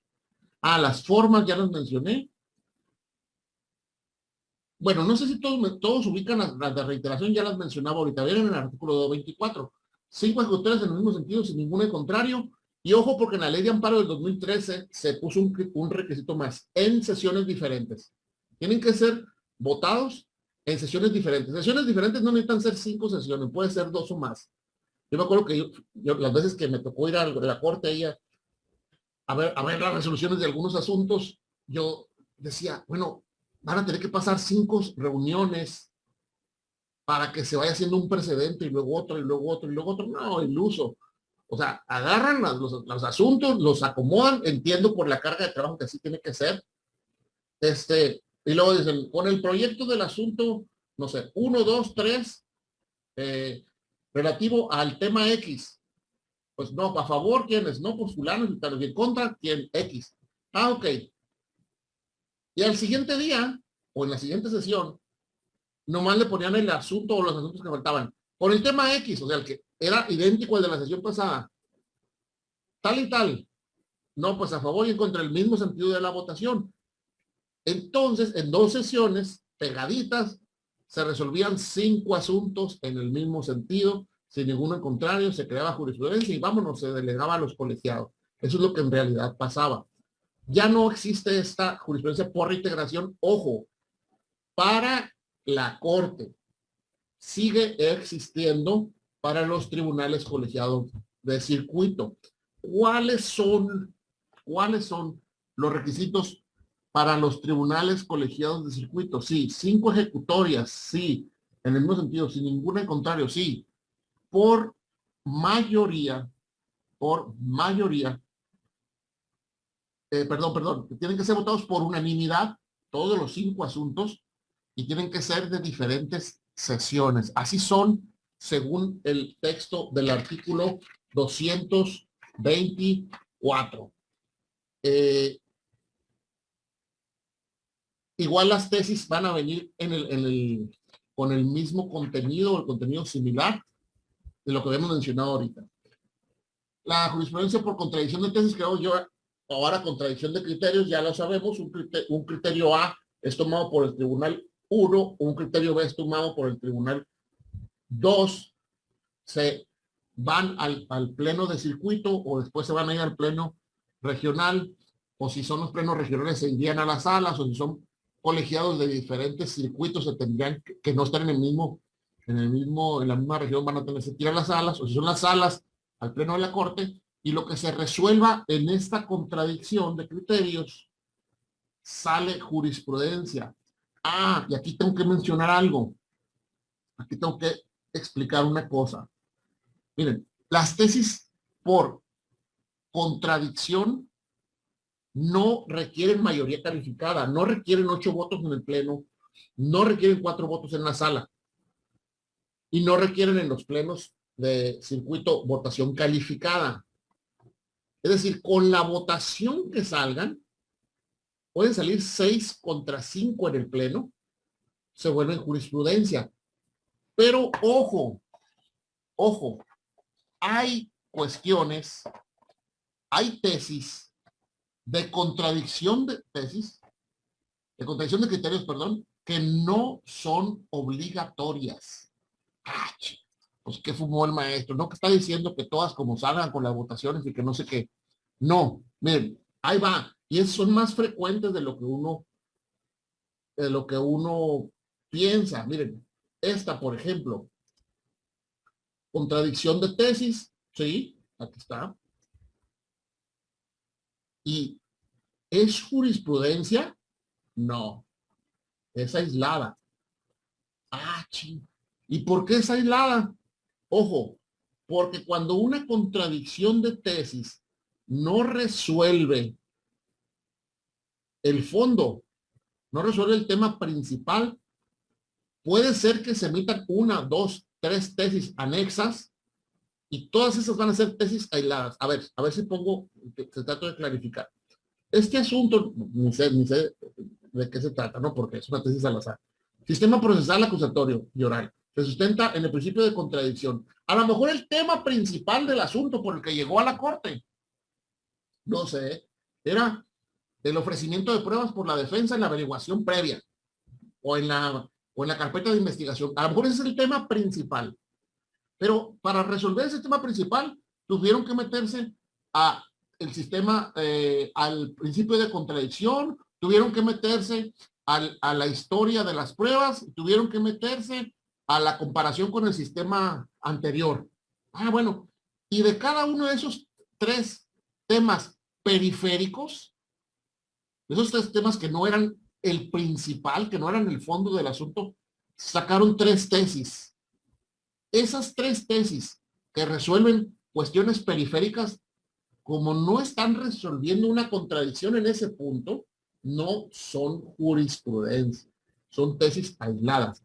¿Cuál sí va a ser jurisprudencia? Pues la que imaginariamente yo puse aquí de ejemplo, que habla sobre las pruebas en la carpeta de investigación. Esa es la única que va a salir jurisprudencia por contradicción de tesis y va a salir obligatoria, ¿sí? Entonces, sí existen tesis, muchas, si se fijan, si ustedes empiezan a fijarse en ese tema, van a encontrar tesis por contradicción que no son propiamente jurisprudencia, que son aisladas, ¿sí? Son casos raros porque no vienen en la ley, no se mencionan, pero es una práctica jurisprudencial que prácticamente desde que se empezaron a publicitar la contradicción de tesis se empezó a dar, No son así muy comunes, pero sí no son poquitas las que existen así con estas características.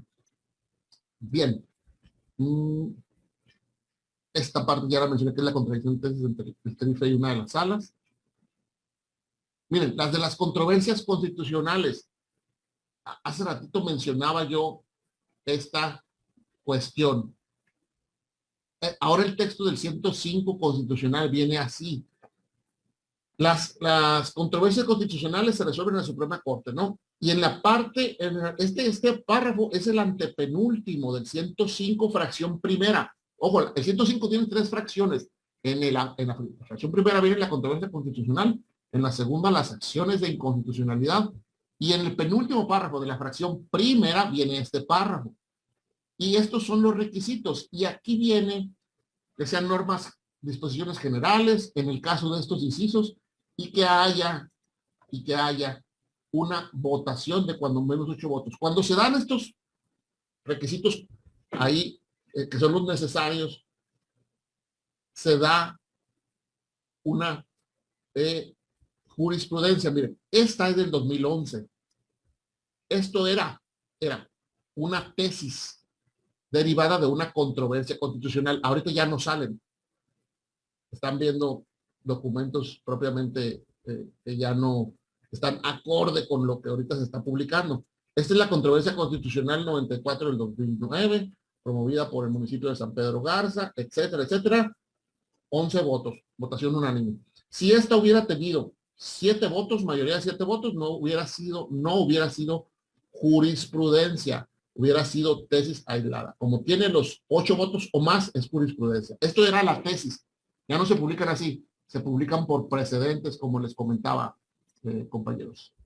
¿Cómo se establece la jurisprudencia en los casos de acciones de inconstitucionalidad? Muy similar a la anterior. En la fracción segunda, en la parte final, creo que ese es el último párrafo, dice: las resoluciones de la Suprema Corte de Justicia solo podrán declarar la invalidez de las normas impugnadas siempre que fueran aprobadas por una mayoría de cuando menos 8 votos. Si no sale con los 8 votos, no se declara la invalidez.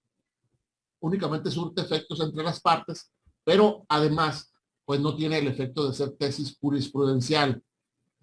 Esta era igual una tesis 2010, que derivaba de una acción de inconstitucionalidad, mayoría de 9 votos, tuvo hasta un voto más de lo que se requerían, ¿verdad? Si hubiera tenido menos, no hubiera sido tesis jurisprudencial, sino hubiera sido aislada.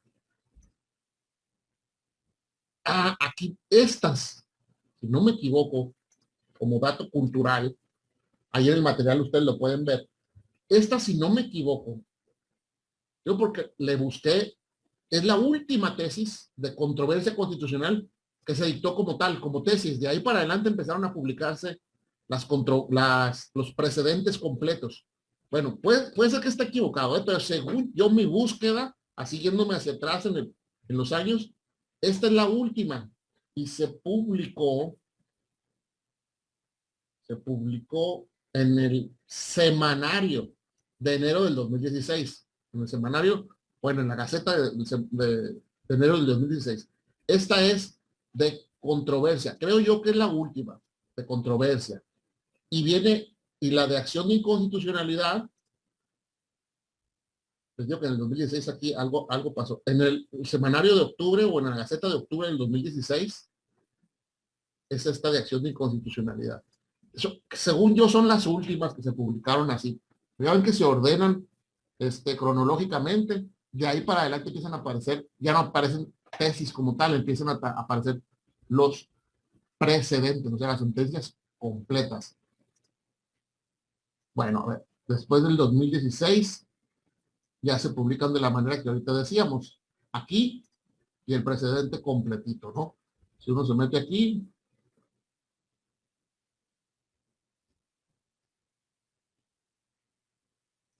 ya van a ver una sentencia completa con estos dos temas, ¿no? Esta es la sentencia. Esta es la nueva manera del 2016 para acá.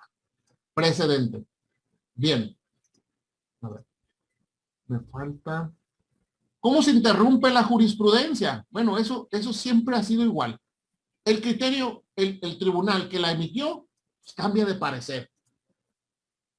¿Cómo lo hace la corte por lo regular? Hasta a veces lo ponen así como de chiste, ¿no? Una nueva reflexión. Lleva a esta primera sala o a este pleno. Aquí está, mira. Una nueva reflexión sobre el tema lleva a esta primera sala a apartarse de ese criterio y por ende a interrumpir esa jurisprudencia. Y empieza, ¿qué nos dice la ley? Sí, cualquier tribunal se puede apartar de su propia jurisprudencia, pero tiene que decir por qué se aparta, cuáles son las razones. Y sí lo hace. Por lo regular, los tribunales que interrumpen la jurisprudencia expresan claramente por qué las razones ya cambiaron, ¿no? Entonces, además, le ponen aquí abajo, en este caso, miren, la tesis que se interrumpe. La tesis se interrumpe el criterio sostenido en la diversa, tal. Así se interrumpe la jurisprudencia. no tiene mayor problema. Entonces, cuando las revisamos, compañeros, cuando las utilizamos o las copiamos, hay que ver estas notas, ¿no? Vaya a ser que andamos citando una que esté interrumpida y nuestra contraparte agarra la nueva, ¿no? Entonces, cuidado, hay que tener ese tipo de atención a la hora de revisar las tesis. Así se interrumpe. Ahora sí, ¿qué es la jurisprudencia por precedente obligatorio? Entonces, ahora sí la pregunta de lo que teníamos por la que inició esta tesis. ¿Sigue habiendo tesis del pleno? Sí. ¿Sigue habiendo tesis de la primera sala? Sí. ¿Sigue habiendo tesis de la segunda sala? Sí. ¿Qué tipo de tesis va a emitir el pleno? Ojo, ¿por controversia constitucional? Sí. ¿Por acción de inconstitucionalidad? Sí. ¿Por reiteración? Ya no. La Corte ya no va a tener jurisprudencia por reiteración. ¿Por qué? Porque va a bastar un solo precedente para que con mayoría de 8 votos, si es el pleno, acá está, y si es la sala, o cualquiera de las dos salas más bien, con mayoría de 4 votos, basta un solo asunto para que se vuelva obligatorio para todos nosotros. ¿Qué pasa si no salen con la votación? Pues va a ser tesis aislada, lo que pasaba antes. ¿Cuál es la diferencia entonces? No se van a requerir. En el caso de la Corte, insisto mucho esto, pleno y salas, no se requiere 5 ejecutorias en el mismo sentido, sin ninguno en contrario. Un solo asunto y vámonos. Lo cual creo yo que está bien. ¿Por qué? Bien, a veces decíamos, y lo digo porque me tocó en lo personal padecer ese tipo de menciones. Llegaba uno con una sentencia, con una tesis del pleno de la Suprema Corte, aislada. Dice, oiga, pues su señoría, por escrito o verbalmente, pues es una tesis del pleno. Sí, pero es aislada. Pues sí, es aislada, pues, pero es del pleno. O sea, cuando llega el Poder Judicial Federal, no va a haber tribunal que no la acate, pues son los patrones, son los meros chinos. O sea, puedo coincidir con el criterio o no, pero ya el pleno dijo es A en este asunto. No dijo es B ni S, dijo es A. Y mi criterio, mi asunto es idéntico. Pues aplícamela. Ya me tocaba tribunales, o sea, a veces empecinados en, no sé, en querer demostrar que no era, pues no sé, que tenían libertad de decidir y en contra del criterio del pleno. Pues, no más porque decían que no era jurisprudencia. O sea, oye, pero, pues si es el pleno, pues, ¿qué más esperamos? 5 asuntos, pues no, ¿verdad? Internacionalmente éramos un poco criticados por eso. La crítica internacional creo que es lo de menos. La cuestión es la de las razones, el sustento de aplicar el criterio que no va a ser una moda, va a ser la tendencia, pues, porque la Corte está tomando una decisión y por algo la toma. Coincidamos o no, pero ya es una sentencia dictada por el máximo tribunal del país. Miren el artículo 222 y el 223. Este es el tema que nos tiene propiamente aquí. Entonces, se van a seguir publicando. De hecho, se siguen publicando. Déjenme ver si puse y alguna, y si no, ahorita nos vamos a la página para pues, que veamos cómo se siguen publicando. Aquí salen las más nuevas, obviamente, las que están por semana. No va a haber de estas semanas pasadas, pero porque están de vacaciones, pero vamos a poner algunas para que nos salga. Aquí nos va a salir alguna del pleno. Y aquí están. Si bien es cierto, esta va a ser, no es tan vieja, del 11 de junio. Vean que sí hacen una tesis, ponen los datos y toda la cuestión, y acá está, bueno, todavía no lo publican, pero acá arriba, cuando lo pongan ya en el sistema, seguramente van a poner la, ¿cómo se llama? el precedente, la sentencia asociada, el precedente asociado le van a llamar acá, y aquí lo van a poder consultar. Ahorita, si hay tiempo, les digo cómo se puede obtener cuando no ponen acá el precedente asociado y que uno dice, híjola, cómo quisiera tener la sentencia completa para leerla. Si no viene acá la ejecutoria o el precedente asociado, ahorita les digo cómo se busca. Déjenme terminar el material y ahorita lo checamos eso. Es muy, muy, muy sencillo. Ok. Este es el precedente obligatorio entonces. ¿Qué es la Declaratoria General de Inconstitucionalidad y cómo es su procedimiento de creación? Lo explico esto por lo siguiente. Miren, seguido se confunden la Declaratoria General de Inconstitucionalidad en dos situaciones. Decía, no, la Declaratoria General de Inconstitucionalidad, a partir de la reforma de 2011 y 2013 en materia de amparo, ya no hay el principio de relatividad de las sentencias. No, sí sigue habiendo, tan sigue habiéndolo que las declaratorias generales de inconstitucionalidad vienen después de que hay jurisprudencia. O sea, tiene que haber jurisprudencia y después empieza a crearse la Declaratoria General de la Constitucionalidad. Este texto en rojo es el anterior, el nuevo es este. Miren, ¿qué era o qué es la Declaratoria General de Inconstitucionalidad? En el tema de la reforma del 2011 y 2013 se agrega esto, en el 107 fracción segunda, párrafos 2, 3 y 4. ¿Qué decía en el texto anterior? Cuando se resuelva en contra, jurisprudencia por reiteración, y desde ahí pues ya no existe, ¿no? Jurisprudencia por reiteración, y vayas en el segundo asunto, en que la Corte resuelva inconstitucional una norma, o sea, la Corte le va a avisar al órgano legislativo que va en el segundo asunto. Entonces, que trate de modificar esa norma, por así decirlo, ¿no? Así amablemente.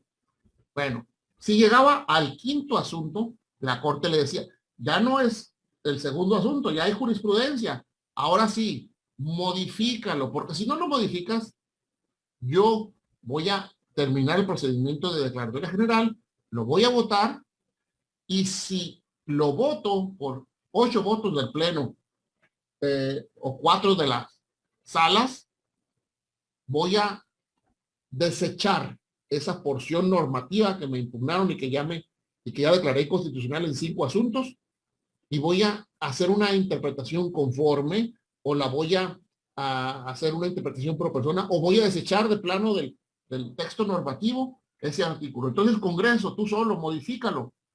Si el Congreso no lo hacía, la Corte terminaba el procedimiento de declaratoria general de inconstitucionalidad y ella lo acababa haciendo.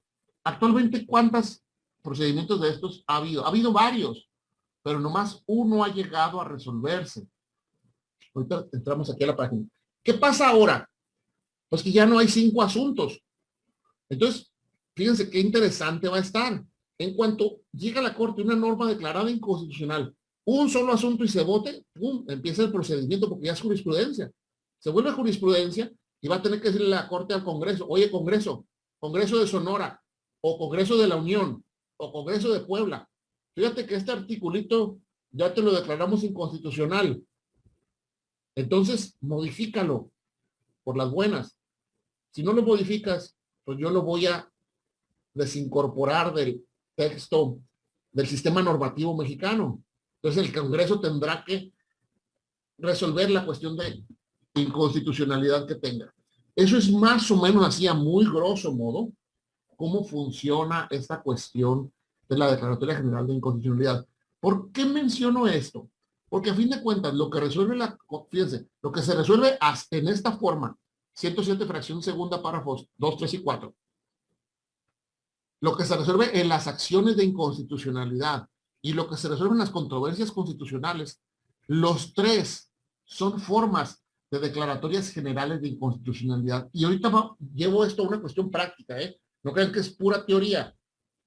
Voy a ponerles muy claro por qué explico esto. Miren, antes de pasar a explicar por qué, veamos, en la ley de amparo viene del 231 al 235. Si ustedes quieren enterarse cuántas declaratorias generales de inconstitucionalidad, se van a la página de la Corte, y en la página de la Corte, la de la Secretaría, y buscan ahí, pues lo voy a hacer rápido, buscan ahí este sistema de seguimiento de declaratoria general de inconstitucionalidad, Y aquí están las que se han resuelto. Bueno, más bien las que se han interpuesto. Van 16. De esas 16, nomás esta se ha declarado procedente, fundada. Las demás, sin materia, se han desechado, ya se compuso la norma, etcétera. Entonces, realmente ha habido pocas en materia de amparo, pero en materia de controversia constitucional y en materia de acciones de inconstitucionalidad, ha habido muchísimas, muchísimas. Y en materia de acciones de inconstitucionalidad ha habido muchos temas de derechos humanos, compañeros, sobre todo litigantes. Entonces hay que estar muy pendientes, sobre todo de las acciones de inconstitucionalidad, o si uno defiende o es asesor de autoridades de las controversias constitucionales o de entes públicos. ¿Por qué mencionó esto? Miren, ahorita lo que veíamos, el ejemplo de la alienación parental, puede ser que como tesis de amparo no encontremos a veces gran cosa, pero si nos metemos a las controversias y a las acciones, y yo creo que de aquí para adelante, por el nuevo sistema que hay de precedente obligatorio, a los que vayan saliendo de las declaraciones de inconstitucionalidad de amparo, va a empezar a surgir muchas declaratorias generales de inconstitucionalidad también de amparo. Quiero pensar que así va a ser. Entonces, ¿por qué es importante estar pendiente de ellas? Porque a lo mejor nosotros no tenemos una resolución de amparo que nos favorezca, pero a lo mejor ya hubo una acción de inconstitucionalidad que tocó el tema que nosotros buscamos. Y dicho sea de paso, muchas autoridades no están ciertas o no están familiarizadas con la obligatoriedad de las controversias y de las acciones. Dicen, no, pues yo sé que la jurisprudencia es obligatoria, pero a veces ni siquiera saben que aquella también es jurisprudencia. Entonces puede ser que no nos la apliquen. ¿Y qué pasa si no nos la aplican? Si no nos aplican la jurisprudencia de amparo, pues nosotros ya sabemos, es un agravio para la apelación o para el amparo más adelante. Pero si no nos aplican una controversia, una declaratoria general de inconstitucionalidad, de controversia o de acción de inconstitucionalidad o las de amparo, que nomás hay una, ¿qué pasa? Artículo 210 de la ley de amparo. Porque por acá viene. Sí. Artículo 210. Vean lo que dice. Bueno, ¿qué tiene que ver el 210? Van a decir ustedes por lo que está diciendo de las controversias y las acciones. Ah, pues tiene que ver esto. Que en el 210 de la ley de amparo nos dice que el procedimiento establecido en el presente artículo será aplicable a los casos en que la Declaratoria General de Inconstitucionalidad derive de lo dispuesto por la ley reglamentaria de la fracción 1 y 2 del 105. ¿Cuáles son estas acciones y controversias constitucionales? Acciones de inconstitucionalidad y controversias constitucionales. ¿Y en qué consiste este procedimiento? Vamos a suponer que hay una acción de inconstitucionalidad que declara inconstitucional la parte normativa, la porción normativa del matrimonio de personas del mismo sexo, algo para que todo el mundo estemos muy claro con el tema, aquí en Sonora. Y yo voy aquí con mi oficial del registro civil y le digo, oye, ya en una acción de inconstitucionalidad declararon inconstitucional esta parte del artículo tal del matrimonio, entonces cásame a estas personas. Y el oficial del registro civil, no, le decía, pues, yo, mi jurisprudencia, ay, me va a decir, no, pero hay una declaratoria general de inconstitucional que todavía es más que la jurisprudencia, porque ya es concreta el caso y ya la declaró, erga omnes a todo el mundo. No, yo no la puedo aplicar. Y si mi gobernadora no me lo dice, menos. Entonces, ¿qué tendría que hacer yo? Juez más cercano y al que más confianza le tenga. El juez más cercano que por competencia te toque, en nuestro caso, en mi caso sería aquí en Mexicali. Y le digo, juez, fíjense, no voy a poner un nuevo amparo. No, porque sería una causal de improcedencia. Creo que es la fracción 8 del artículo 61. No voy a poner un nuevo amparo. ¿Por qué? Porque eso ya está resuelto y no voy a someter a cuestionar la constitucionalidad, algo que ya está resuelto totalmente como inconstitucional. Lo único que voy a hacer, hagan de cuenta, es un procedimiento de ejecución, por así decirlo. Te voy a decir, juez, hubo esta declaratoria general de inconstitucionalidad en Sonora. O sea, es aplicable ya ahora sí a todas las autoridades. Se publicó en el boletín oficial de acá del estado y en el diario oficial de la federación. Fui con el oficial de registro civil. Habla sobre el matrimonio. Le pedí que me casara a estas personas del mismo sexo. No me las casó. Y entonces vengo a pedirte, a señalarte que está incumpliendo la declaratoria general de inconstitucionalidad. Y entonces, ¿qué tendrá que hacer el juez? 3 días. Y le pide informe para que en otro plazo de 3 días justifique el cumplimiento o el incumplimiento o diga cuáles son sus razones para no cumplir. Y verán que rapidito va a cumplir, porque si no empieza el procedimiento de destitución y el procedimiento de llevarlo ante el Ministerio Público consignado por incumplimiento de esta Declaratoria General de Inconstitucionalidad. Es decir, no voy a tener que hacer todo un procedimiento constitucional, todo un proceso constitucional, porque ya está ganado el asunto por alguien más, ya lo ganó alguien más. Esa es la razón de la importancia de las declaratorias generales de inconstitucionalidad. Entonces, en materia de amparo se van a venir muchas también, porque ahora nomás es un precedente el que se ocupa. Va a estar interesante el panorama, ¿eh? Va a estar muy, muy interesante. Miren, explico algunas cuestiones, porque van a decir, oye, pues dijo que era taller y ya esto es pura teoría. Explico algunas cuestiones del semanario, si quieren, cómo se utilizan para la búsqueda. Miren, el semanario, no sé si les tocó a ustedes, a mí me tocaron estos libros verdes, así eran antes, y así fueron después, y ahorita, antes existían en discos, ahora está la página, y la página no era lo que es ahorita. Me voy a ir hasta acá para explicar un poquito las cuestiones. Miren. La página del semanario ahorita es, creo, lo mejor que nos pudo haber pasado, sin exagerar, por esto. Porque antes, nomás podías acumular un criterio de búsqueda con ciertas cosas en la página de internet. Y ahora, híjola, benditos programadores de allá de la corte, ya le agregaron criterios de búsqueda que antes nomás existían en el disco.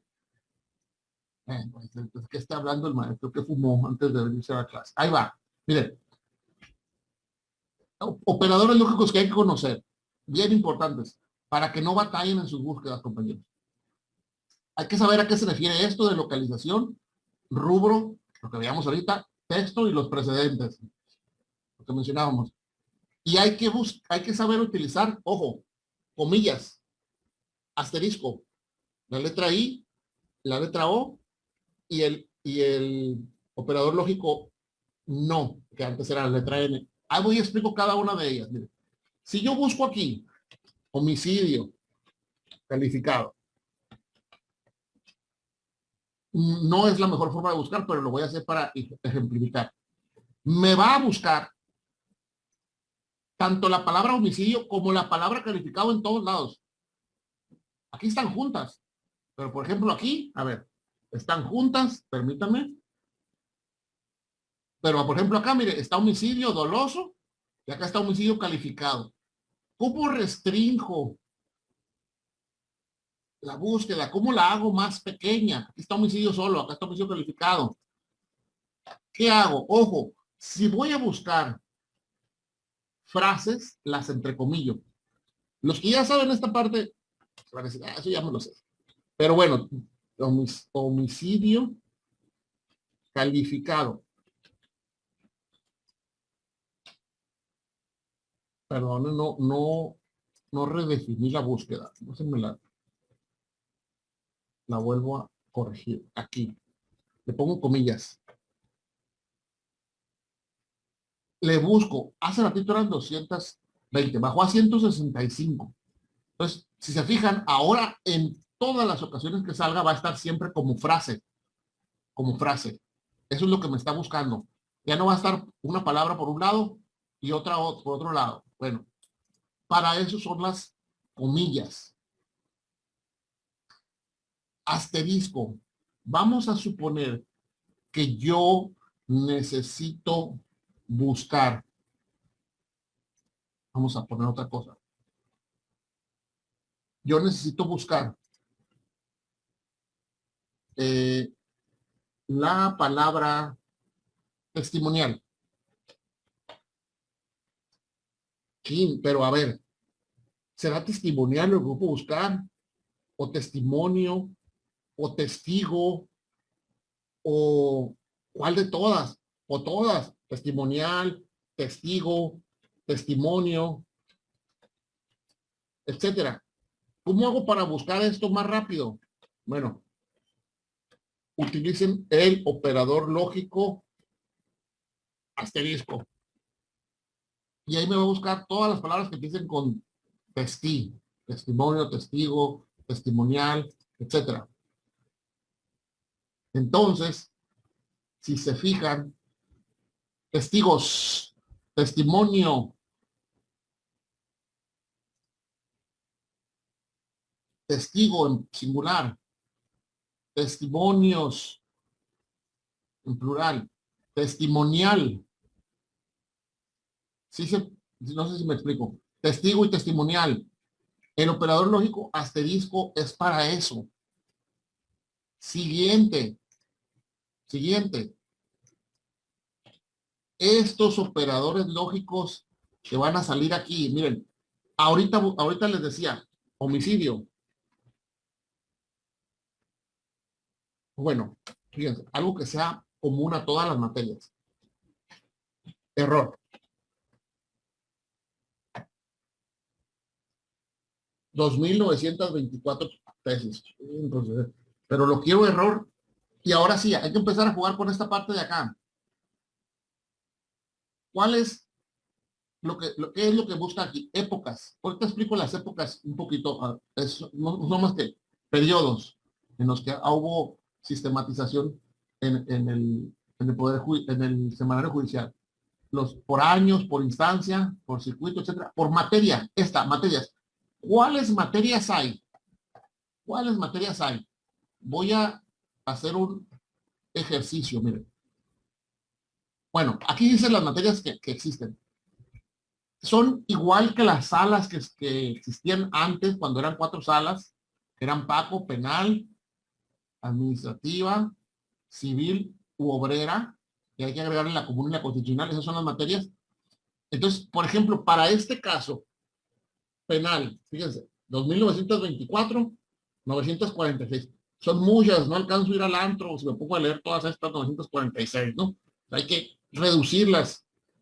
¿Cómo las reduzco? Error. Entonces, en vez de error, a lo mejor lo que yo necesito para mi asunto es un error de prohibición. Entonces le pongo error de prohibición. ¿Cómo le pongo para que me salga junto, entrecomillado? Le pongo aquí, y fíjense, de 1 ya son 32 nomás. ¿Sí? Pero bueno, de estas 32, yo quiero que me quite, fíjense, que me quite todas las que sean de error de tipo, que es otro tipo de error que existe en la normática penal.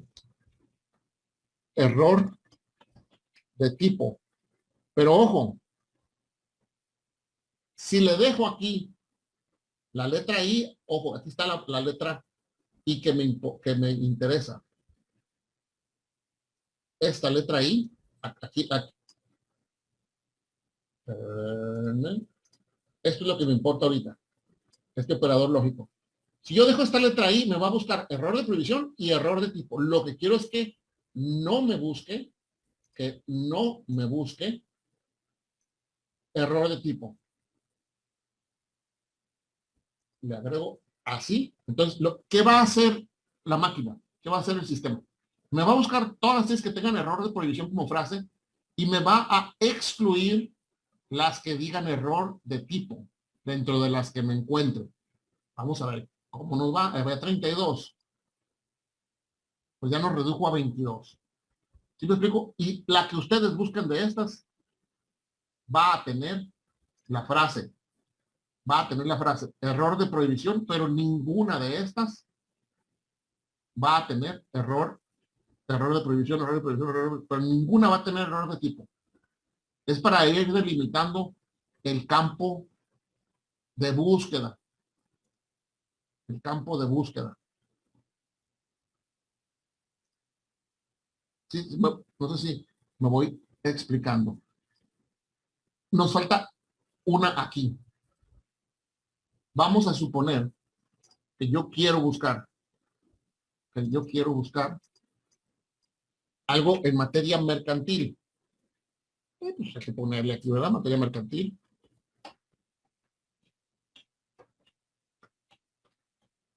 No sé, personalidad.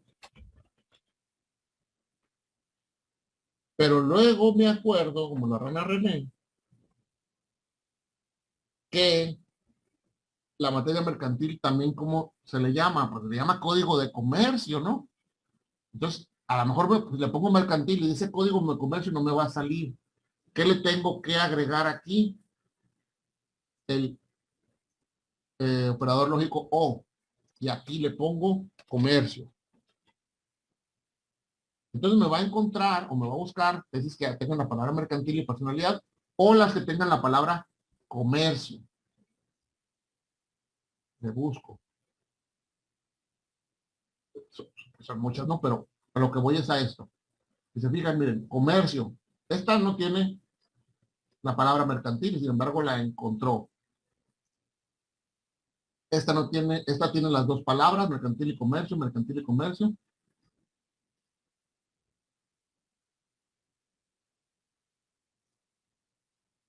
Esta en la mercantil, la personalidad, comercio, etcétera. Entonces, los operadores lógicos, ya casi para concluir, precisamente son para delimitar las búsquedas que hagamos. A lo mejor si yo le pongo aquí error, entrecomillado, presunción de inocencia.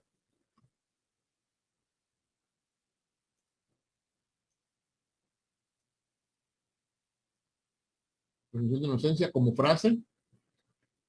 Y yo sé que ese tema va relacionado, y la Corte ha dicho, 223, que es un derecho poliédrico. Pero como puede ser poliédrico o poliédrica la presunción de inocencia o el derecho de presunción de inocencia puede ser poliédrico, o sea, puede terminar, le pongo asterisco. Entonces estamos combinando comillas, asterisco y la letra I. A ver cómo nos va. 8 tesis. ¿Sí? Entonces, ya nos delimita mucho el campo de búsqueda. Entonces, toda esta teoría, compañeros, tiene una razón práctica. Entender todo esta página del semanario. Miren, estas son las que son las, aquí se publican semana tras semana. Los viernes, compañeros, digan que se los dijo un loco. Hagan una alarma en su teléfono o en su agenda, en lo que quieran, y léanse las tesis los viernes tras viernes, que no les falle. Es la diferencia en un año de crecimiento de leer las tesis cada semana, es una evolución tremenda. Les va a servir muchísimo. En esta, son las tesis de 1917 hacia acá, tesis. En estas precedentes, ahora sí ya en el sentido que estamos actualmente en 2021, las sentencias de las controversias y de las acciones de inconstitucionalidad que ya vimos que son muy importantes. ¿Y qué es esto de acá? La Gaceta. Esta Gaceta no es más que los libros en PDF de la publicación del semanario. No es otra cosa. Me voy a meter para que los miren. Si ustedes quieren ver cómo se veían los libros, a mí pues me tocó en físico. Los más verdecitos me tocaron. Ya las gacetas, ahora sí, antes se llamaba Semanario Judicial de la Federación y su Gaceta. Ya ahora se llama nomás Gaceta. Ya no los imprimen, compañeros, ¿eh? Ya no los imprimen. porque imprimen creo 4, igual que el diario oficial de la Federación, y nomás dejan uno en el archivo general en el archivo general de la Nación, en la Corte, creo que en la Secretaría de Gobernación, en el Congreso, algo así. Y lo demás es todo en línea. Y qué bueno, pues digo, ¿para qué le vamos a gastar? A ver, por aquí venía esta gaceta. Vamos a ver las gacetas históricas para que se den una idea. Miren, así se publican ahora, se supone. Estas son de la 10ª época, estas son de la 11ª, apenas mandó, pues desde de mayo para acá. Estas eran las anteriores. A mí me tocaron estos de acá. Híjole, no saquen cuentas, estos verdecitos. Uno los compraba mes tras mes e iban como 6 meses atrasados y en el Inter te comprabas el disco, ¿no? Miren, creo que ya más o menos agotamos los puntos que yo quería ver. Voy a retirarme, a terminar esto con una anécdota. Cuando yo estaba en la especialidad, un magistrado una vez me comentó, uno de nuestros maestros nos comentaba que él le ofrecieron la quinta época. La quinta época era, o sea, una biblioteca, pues, de la quinta época. Es de 1917 a 1957. Y venían muchas tesis, se lo ofrecieron y llenaban una sala, una pared de una sala. Y dijo él que le costaban exactamente lo mismo que lo que costaba un gran marquís. En aquellos tiempos, imagínense el costo. La quinta época encuadernadita, tomitos de piel, etcétera, pero llenaban una pared. Pues era por mero lujo, ¿verdad? Comprarla, porque pues él era magistrado, no la ocupaba, era más por gusto de tenerla en su casa. Híjole, me ganó el ego de traer un gran marquís, mejor me compré el gran marquís. Y qué bueno, dice que no lo compré, dice, porque como a los 5 meses la corte saca el primer jus. Y sí, valía una lana el jus, pero al paso de 5 años, el jus, pues los estudiantes lo comprábamos. ¿Cuánta lana puede traer uno de estudiante? Los estudiantes lo acabamos comprando, no me acuerdo si valía 150 pesos o no me acuerdo. Era ya muy accesible. Y ahora, compañeros, los viernes salen las tesis en la computadora, en el teléfono los puede ver uno, aquí, en cualquier parte, están al acceso de unas teclas, de unos botones. Entonces, si no estudiamos los precedentes, si no estudiamos las tesis que van saliendo, si no estudiamos todo esto que tenemos al alcance, pues a veces es por falta de tiempo, pero es más veces falta de voluntad. Entonces no desaprovechemos lo que la tecnología hoy nos permite. Hace rato platicaba aquí con el maestro Eric, pues a raíz de la pandemia, pues ahora tenemos a la mano cursos que pudieran a lo mejor llenar una especialidad o una maestría gratis en internet de muchos ponentes muy buenos, páginas como la del maestro, y no es por darle coba, se han dado la tarea, o muchos en lo particular, de exhibir su contenido gratuitamente y otros por paga y otros por cantidades muy accesibles. Hay que aprovecharlas, hay que arrimarnos a la tecnología. Hay un libro ahí no recuerdo su autor, que habla del futuro de los abogados, precisamente el abogado del mañana, y dice que tenemos que actualizarnos al uso de aplicaciones, de tecnologías, porque los paradigmas para uno como abogado van a cambiar de ser el abogado aquel estudioso de libros de cuero, de libros de cientos de páginas, etcétera, que no digo que no son importantes, a aplicaciones, a trabajos que requieren el uso de tecnologías, a automatizaciones de procesos, a audiencias en línea, a consulta de criterios en línea, etcétera. Entonces, bueno, más o menos este era el contenido que les quería compartir. Maestro Eric, quedo a disposición de ustedes por si hay preguntas, respuestas, dudas, comentarios, tomatazos, lo que sea, ¿no? Sí, maestro, muchísimas gracias. Hay muchísimos cuestionamientos aquí. Hay muchas personas con maestro Luis Alfonso García Pérez. También está Cuauhtémoc Tapia, R.A. Gu también, Jesús Nicolás. Nos están viendo las personas, colegas de Ecuador, de Colombia, de Chile también, de diferentes estados, de Tamaulipas, de Chiapas, precisamente de Puebla. de Sonora, de Oaxaca, muchísimos. Y bueno, Aldo Martínez, bienvenido, Miguel Ángel Guzmán, bienvenido, Dana Coli, bienvenido, Robledo, bienvenido, Luis María Telles, bienvenido, José Fernando González, bienvenido, también a mi amigo Cristian LH, bienvenido, muchísimas gracias.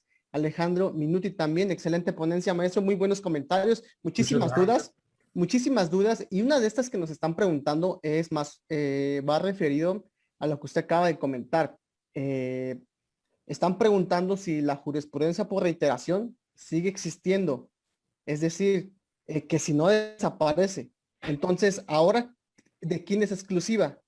Ahí va. Qué bueno que preguntan. Mire, ahorita mira, hay unos comentarios, cómo se busca la ejecutoria cuando no viene relacionada en la página del semanario. O sea, voy a contestar las dos, porque creo que son importantes. Voy a hacer una gráfica aquí medio chafa porque estoy muy feo, pero para tratar de dejar bien claro voy a compartir pantalla, el, el tema, o al menos es lo que intentaré. Miren, aquí. La jurisprudencia por reiteración, por reiteración, 5 ejecutorias en el mismo sentido y sin el mismo contrario. Ojo, antes, existía para el pleno de la corte, existía para las salas de la corte y existía para los tribunales colegiados de circuito. Hoy, ¿para quién sigue existiendo? Única y exclusivamente para los tribunales colegiados de circuito. 5 ejecutorias en el mismo sentido, sin ninguna en contrario. ¿Por qué para el pleno de la corte y para las salas ya no? Porque ahora toda la Suprema Corte, es decir, tanto en pleno como en salas, ¿qué se requiere? Un precedente. Y luego a seguir. Obligatorio. ¿Cuándo se vuelve obligatorio? 8 votos. Un asunto, 8 votos y vámonos, porque traigo prisa. 222 y 223 de la ley de amparo ahorita reformada. Así, sin lugar a dudas. Entonces, ¿sigue existiendo la jurisprudencia por reiteración? Sí. ¿Pero para quién? Para los puros colegiados. Para los puros colegiados. Para la Corte, para el Pleno y para las salas, ya no. ¿Por qué se cambió esta situación a precedente obligatorio? Artículos 222 y 223, por si lo quieren consultar, de la ley de amparo. ¿Sí? 222 plenos, 223 salas, si no me equivoco. ¿Sí? ¿Cómo se busca, aprovechando una ejecutoria cuando no estamos... Sigue viendo mi pantalla, ¿verdad, maestro? Sí, adelante, maestro, sí. A ver, cuando no está... Así que el que no la miro aquí, muevo esto para acá.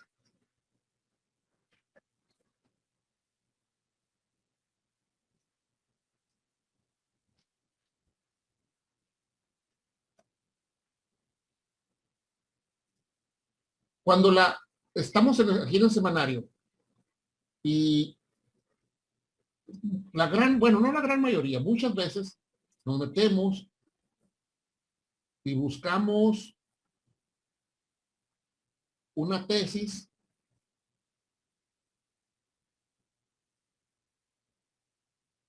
esta está bien. Y aquí, en esta parte, a ver, aquí en esta parte, más o menos,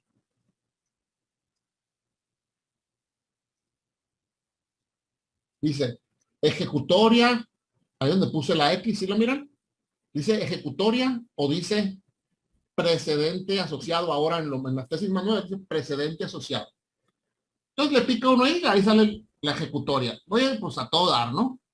Ya fregué. Pero ¿qué pasa como en esta tesis cuando no la traen? Este es el ejemplo idóneo. Y conste que fue al azar, ¿eh? Voy a hacer el procedimiento. Yo tengo un video ahí en mi canal de YouTube en donde explico esto más a detalle por si alguien también lo quiere seguir. Miren, ¿qué es lo importante aquí? Ojo, aquí vienen los pasos interesantes. Copien, peguen, apréndanse Amparo directo en revisión 688 del 2018. Lo voy a copiar a una página de Word para que no se nos pierda acá. Acá, hijo. No lo copié. Ahí voy. Permítanme. Cópienlo aquí.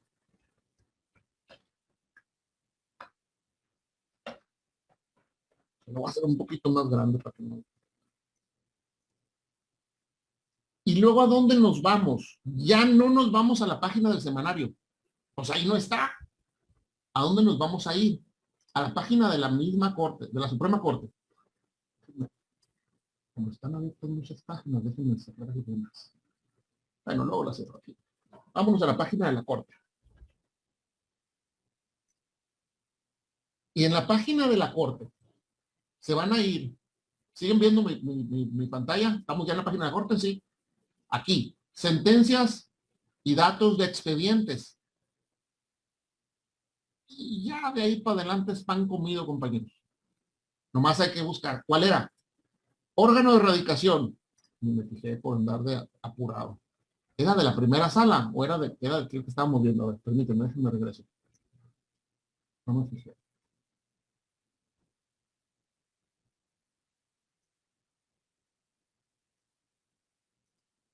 Ay, a ver. ¿Cuál era?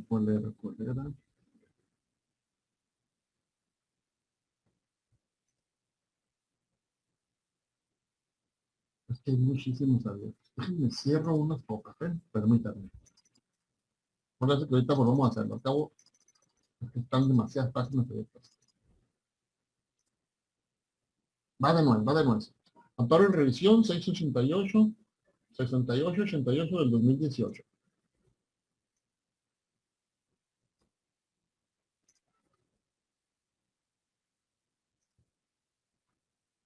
Semanario Judicial de la Federación.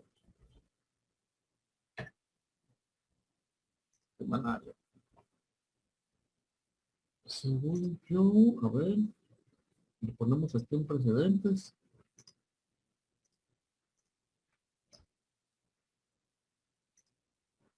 Tiene que salir.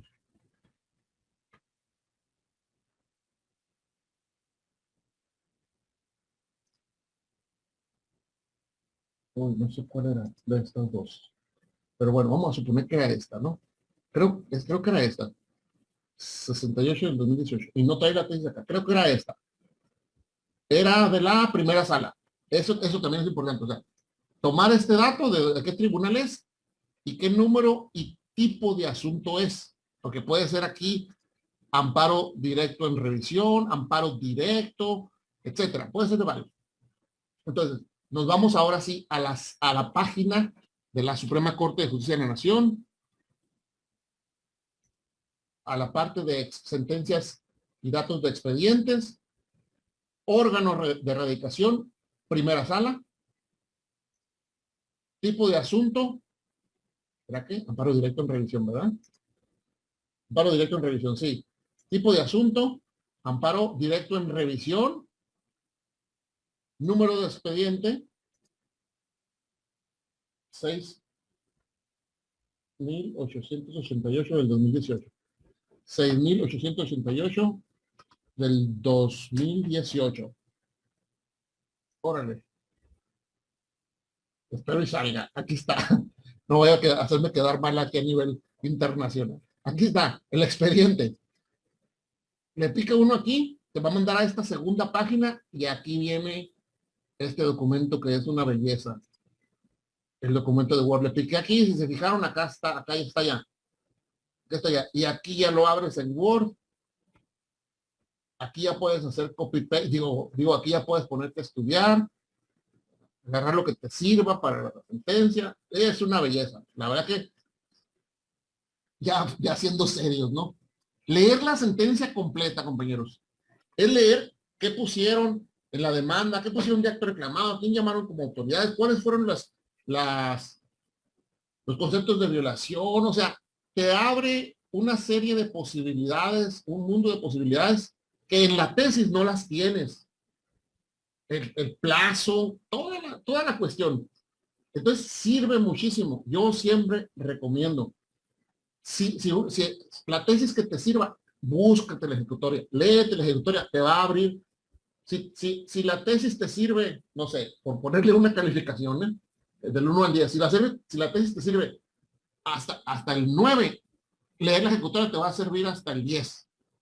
O sea, sí, te va a dar un plus, pues. Entonces, es muy importante saber sacar las ejecutorias. En el canal de YouTube tengo otro video para sacar las ejecutorias de los colegiados, que son un poquito más complicadas, pero un poquito, o sea, no es nada del otro mundo. Entonces, ya de aquí uno, miren, pues, aquí tienen la ejecutoria. Y así con cualquier asunto, ¿eh? Bueno, hay que aclarar que hay asuntos que pues no están publicados ni en el semanario ni en la corte. Pues bueno, eso ya no, eso ya rebasa mis posibilidades, ¿no? Pero muchos de ellos, la gran mayoría, la tendencia es que van subiendo todo a la página ya de la corte. Los más asuntos más nuevos, todos están arriba, la gran mayoría. No sé si haya alguna otra pregunta ahí recurrente, maestro Eric, o a ver, que prosiga. Me están comentando ahí del material, creo yo, ahí. Usted se los haría llegar, maestro, ¿verdad? Si en el caso de... Sí, maestro. Quiero aprovechar para mandar un saludo a Gaby Gus de Zacatecas, que nos están viendo, a Pedro Pablo González, Francisco García, excelente ponencia, José de Jesús Pelcastre también, excelente ponencia, Miriam AR también, muchas gracias por enseñarnos, Mari Carmen Robles, Fabi Vega de Guanajuato, Eduardo Saldaña González de Ensenada también nos está saludando, Carlos Alberto García Ramírez también, Pedro Joaquín también de Oaxaca nos están saludando, maestro, de Michoacán también nos están aquí viendo, César Monroy, y maestro, tenemos una pregunta aquí de Carlos Daniel. ¿Nos puede decir cuál es su canal de YouTube para que podamos también nosotros ver sus videos y aprender de lo que usted está haciendo también de manera digital? Sí, todo miren lo que andamos haciendo. No tengo mucho contenido, la verdad es que yo, pues, o sea, a lo mejor debería tener más, pero no tengo mucho. Es poco el que tengo ahí, pero creo que lo que tengo yo lo hago, o sea, lo hago para compartirlo, pero en gran medida es porque lo aplico, o sea, no hago cosas que no tienen utilidad, porque pues qué caso tienen, ¿no? Son enfocados sobre todo a resolver problemas de aquí en mi oficina. En mis redes sociales estoy con mi nombre, Víctor Acosta Cid, y con el nombre de mi despacho, Acosta Cid y Asociados. Acosta Cid Abogados, creo que es en el caso de YouTube. Entonces, ahí me localizan más o menos fácil, no es muy complicado. Y si aprovecho el comercial, maestro, Adelante. en la escuela en la que yo trabajo, es una escuela en la que participo aquí acá donde tienen su casa, en San Luis de Colorado. Va a haber un diplomado el próximo 9 de septiembre, inicio, y los ponentes, la verdad, creo que son muy buenos, y además yo, va a haber ponentes muy buenos que van a participar en materia de amparo, y lo organiza esta escuela, y el sello, creo, de este diplomado es que se escogieron los ponentes, porque todos son con enfoque así como más o menos como ya yo llevaba en la clase, teórico práctico. Lo que la otra vez comentábamos, es importante el dogma y el pragma. Yo pues, un magistrado con que tuve la fortuna de llevar clase. El dogma y el pragma. Es importante mucha la teoría, pero también saber aplicarla. Y obviamente la práctica también tiene que estar bien empapada de la teoría, para no andar haciendo uno cosas ahí que no se deben de hacer, ¿verdad? Eso es más o menos. Entonces, si hay alguna otra cuestión, maestro Eric, con todo gusto. Maestro, pues nada más por último aquí, muchísimas personas le están agradeciendo, Ed Robledo también, Dali Castillo, excelente ponencia, aquí también nos está comentando Hedy de León, Acosta Cid y Asociados, así lo encuentran en YouTube, entonces aquí está, ya nos corrigieron sobre el dato, ustedes pueden buscar al maestro Víctor Acosta en su canal de YouTube para que puedan aprender sobre los temas que él está abordando ahí, Julio César Velázquez, aquí está la página ya escrita en los comentarios, Rubén Ortiz desde México, Ciudad de México, saludos. Yolanda Castillo también de Texcoco, estado de Texcoco, es de eso de México. Anel Michel también, desde Matamoros, Tamaulipas, nos están saludando. Y pues bueno, Laura Padilla, Miriam R. y Judith Gutiérrez. A todos los que están conectando también, Oscar Ávila y Guadalupe Jiménez. Ustedes ya saben, ya vieron la invitación del maestro Víctor Acosta. Sí, ya vieron también la calidad del ponente que es lo que ustedes van a presenciar. Entonces, este diplomado en materia de amparo y sobre todo, aquí está una gran amiga mía, la maestra Luz Helena García Chávez, que también es colaboradora de esta página. Hemos tenido la oportunidad aquí de escucharla. Y bueno, ojalá puedan inscribirse. Dejen aquí los comentarios sobre las formas en las que ustedes puedan inscribirse a este diplomado. Y pues, maestro, las palabras que usted le quiera dedicar a las personas que se dieron cita el día de hoy, adelante. No, muchísimas gracias a todos los que se dieron el tiempo. Sé con ustedes allá, ya son las 11:17 de la noche y sé que pues la mayoría, creo yo, trabajamos y están haciendo el sacrificio de estar aquí, lo cual pues es verdaderamente un halago, lo hago con mucho gusto. Maestro Eric Vázquez, gracias por la oportunidad, lo comentábamos hace rato en la tarde que platicábamos. Quiero decirles que el maestro aquí generosamente me dio la oportunidad de platicar a raíz de que yo publicité algo ahí en las redes de este tipo de pláticas, porque pues es realmente una plática con un enfoque práctico, teórico práctico, y generosamente me invitó el maestro Thierry Vázquez, de quien reconozco que desde hace tiempo ya soy seguidor de las ponencias que dan en este canal, porque son de muy buena calidad. Entonces, ojalá, lo digo de corazón, les sea útil, porque lo que se busca, bueno, lo que buscamos a veces los que enseñamos es que la gente resuelva sus problemas cotidianos a la hora de la práctica profesional.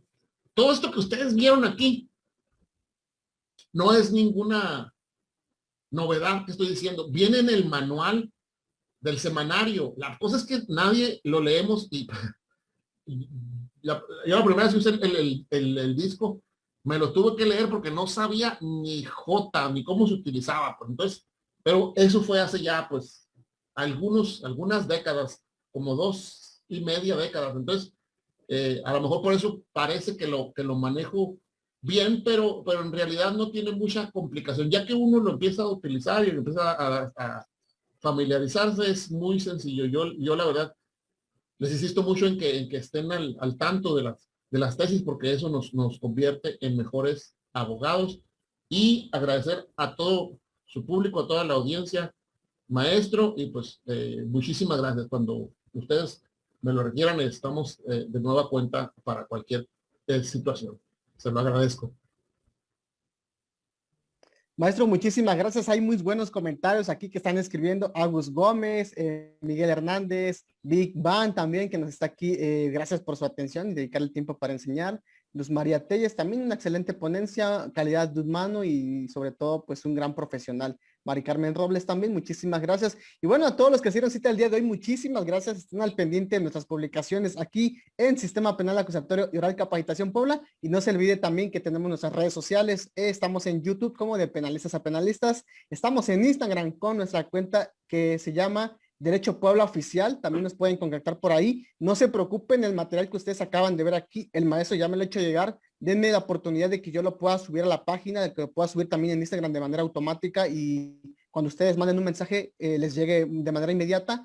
Y también Fernanda Giselle, muchísimas gracias por tu comentario, muchísimas gracias también por los comentarios a la página. José de Jesús, muchísimas gracias a todos los que hicieron cita el día de hoy. Síganse cuidando y sigan al pendiente de estas capacitaciones que tenemos para ustedes aquí en Sistema Penal Acusatorio y Oral Capacitación Puebla. Maestro Víctor Acosta, muchísimas gracias por aceptar esta invitación, de poder aclarar un poquito las dudas que teníamos sobre ese tema que ha sido tan controversial estos últimos días. Y bueno, esta es su casa, Sistema Penal, y que no sea la última vez que nos podamos encontrar por este medio. Le mando un abrazo gigante a todos. Maestro, muchísimas gracias y bienvenidos. Buenas noches. Hasta luego.